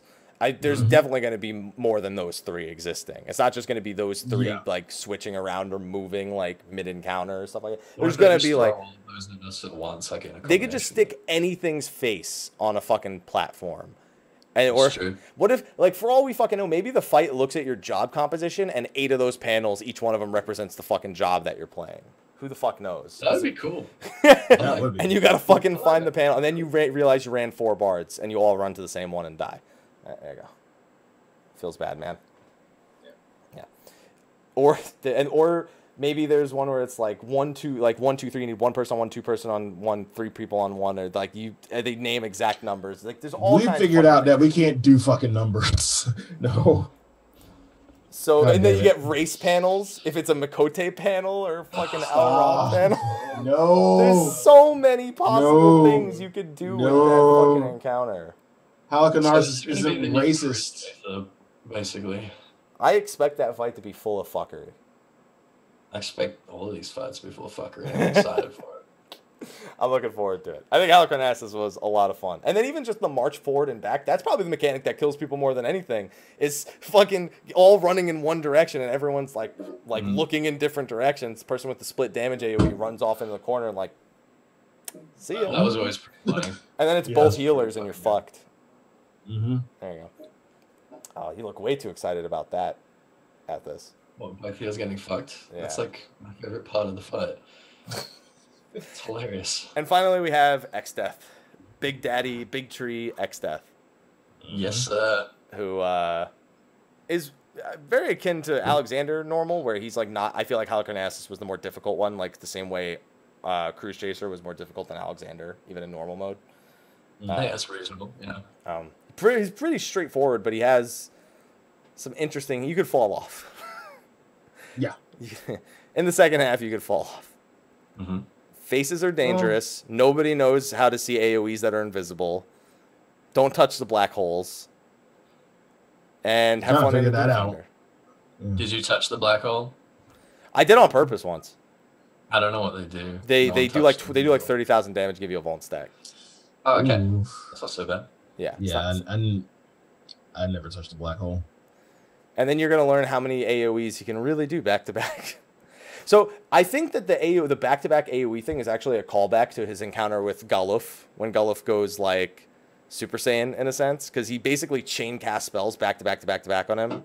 I'm sorry, no, that's Golbez. No, I'm thinking of the wrong person. That's the wrong game. Yeah, that's Golbez. Well, technically, X-Death has something like that with Guluf. It's just not the same in a sense. But the one I'm thinking of is Golbez versus what's his name? Tella is the one I was thinking of. Okay. Yeah, the old man. Yeah, but he goes nuts. He just goes fucking completely insane, and it's a lot of fun. And I think I'm really looking forward to Neo X-Death on Savage. Overall, I reckon they're all gonna be great in Savage. I loved this on normal. I could enjoy running this again. Yeah, it's actually gonna be fun doing every week. I think more so than let's see. I mean, the Alexander Midas and Creator, I think I only ran the normal ones once, and I was like, I'm not doing this every week. This fucking sucks. It probably doesn't help that Eoris Crafted Gear and Savage available right at the same time, which may change our perspective on the 05 through 12. Yeah, exactly. But this, I think, could be quite fun running every week. What about you, Slyh? I'm just moving forward, looking forward to EX. Would I mind doing this every week? Sure, why not? I need the gear. They're fun fights, and more fun than what we've had so far in Alexander. More fun. Well, dude, Midas normal was pretty good. Really? Yeah, dude, the fucking gauntlet fight against the 4 robots, brute justice. Even A7 normal was pretty well done. A5 normal was also all right. Just slapping bombs everywhere. But all in all, I do think that these are some of the funnest fights in a raid tier that I've pretty much ever seen. I just want an escape. I just want a escape game dungeon. That's all I want. A whole dungeon that's just escape games. Yeah, we've had Hall of the Novice Part 2 at this. They can do an escape dungeon. Bardom Hard Mode will have an escape dungeon, I'm telling you right now. You don't think so? Bardom Hard Mode will have Hall of the Novice 2. Well, 3. It'll be Hall of the Intermediate, and then your last boss will be an escape dungeon. No. Okay. I like that. Just all that and then no. No. Sorry. As long as I can escape Blitzball. That's all that matters to me. Don't want it. Don't want it. Never want it. All right. So I think that covers all the major things. There's obviously side stories, job quests, which we've only touched upon a few of them. But we'll be here all fucking day if we have to do all that shit. So I think 3 hours into the show, we can fucking call it. Yeah, there were so many side quests I wanted to talk about too. No, we'll get around to them. Well, yeah, we're 3 hours into this, and now that the spoilers are now that there's no spoilers, any show, like for all I know, next week we could have Zeno on. He'd be like, "So Zeno, what'd you think about the side quest in the fucking Ozim step?" Really? No, but you could bring it up at any point. Aozivia's gonna have a lot of side quest talk. Oh yeah, I'm well aware. Good. Especially because I know all Ethys has to do is watch my screen for 2 seconds, see how many unfinished ones there are, and go like, that one. I'll get questions from that one. There you go. But on that note, I think we can finally wrap up the show, get some food, relax, do what we need to do, and reconvene next week. Well, Ethys won't, but you know he'll be here eventually. You know, he'll come back again at some point. You never know. You never know when. So Ethys, why don't you tell everyone where they can find your face? You can find my face, not in the escape dungeon, never in the escape dungeon. You can find my face on twitch.tv/EthysAsher, where I stream 5 nights a week. Lots of Final Fantasy XIV, not surprisingly, and occasionally some other things. You can find my voice, but rarely my face, on youtube.com/EthysAsher. And you can find my shitposting on Twitter @Ethys FFXIV. Those are the places. And then there's Slyh. Slyh's up next. You can find me on twitch.tv/Slyakagreyfox. You can find me on Twitter @Slythefox. You can find me on Instagram Slyakagreyfox07. You can find me on Facebook @Slyakagreyfox. You can find me on YouTube, youtube.com/thevelvetroom. You can find me on 14, but not PS4 14 anymore. The PC boys. Yeah. Yeah. Still using the PS4 controller, but that's acceptable. Yeah. I still use this PS4. I know plenty of people who play PS4 controllers on PC. It's perfectly all right. Again, the dumb shit I do is whenever I want to type somebody, I reach for this fucking PS4 keyboard right over plug here. Plug that shit. Put it in the closet. You don't need it anymore. Yeah. Who the fuck are you typing to on Gran Turismo? So, like, you don't fucking need it anymore. Servers. When summer servers come out, you can type. So, yeah. There you go. I'll keep it. And Mike, where can they find you? You can find me pretty much everywhere. Mr. Happy1227, Twitter, Twitch, Facebook, YouTube, Instagram. You can also find me being mercilessly slaughtered by my fellow free company members, rescuing me into every fucking mechanic in Susano Extreme. Soon to be rescuing me into every single mechanic in Lakshmi, in Omega Normal, and in Omega Savage. Because rejoice. They literally, every time they're doing a primal farm now, they're like, hey, would any monks of any particular kind be interested in running some content? Any in particular? No. Someone else will raise their hand and be like, not you. So, yeah, I'm going to die a lot more. And the sad thing is, a lot of people liked it. In fact, a few thousand, tens of thousands of people liked it. And they want to see me die more. And I wish I hadn't. I wish I hadn't done that. Wish I hadn't done that. Buddy. It's my own fault. I brought this upon myself, unfortunately. All right, well, on that note, we're going to move over into a very short post-show. I'm going to eat dinner, get working on Omega Normal guides, and I think we can call that a wrap. Thank you, everyone, for joining us. Next week will be Bully of the Realm. Zeno will be joining us to talk about his preparations for Savage, his thoughts on the recent, obviously the tank changes and Stormblood, and just to get his overall thoughts on Stormblood thus far and what his hopes are for things like Super Savage and whatnot. So enjoy that show next week. We will see you then, and until then, take care. Bye. See you next week. Hey. Hey. All right, we had a few subs and cheers, so thank you.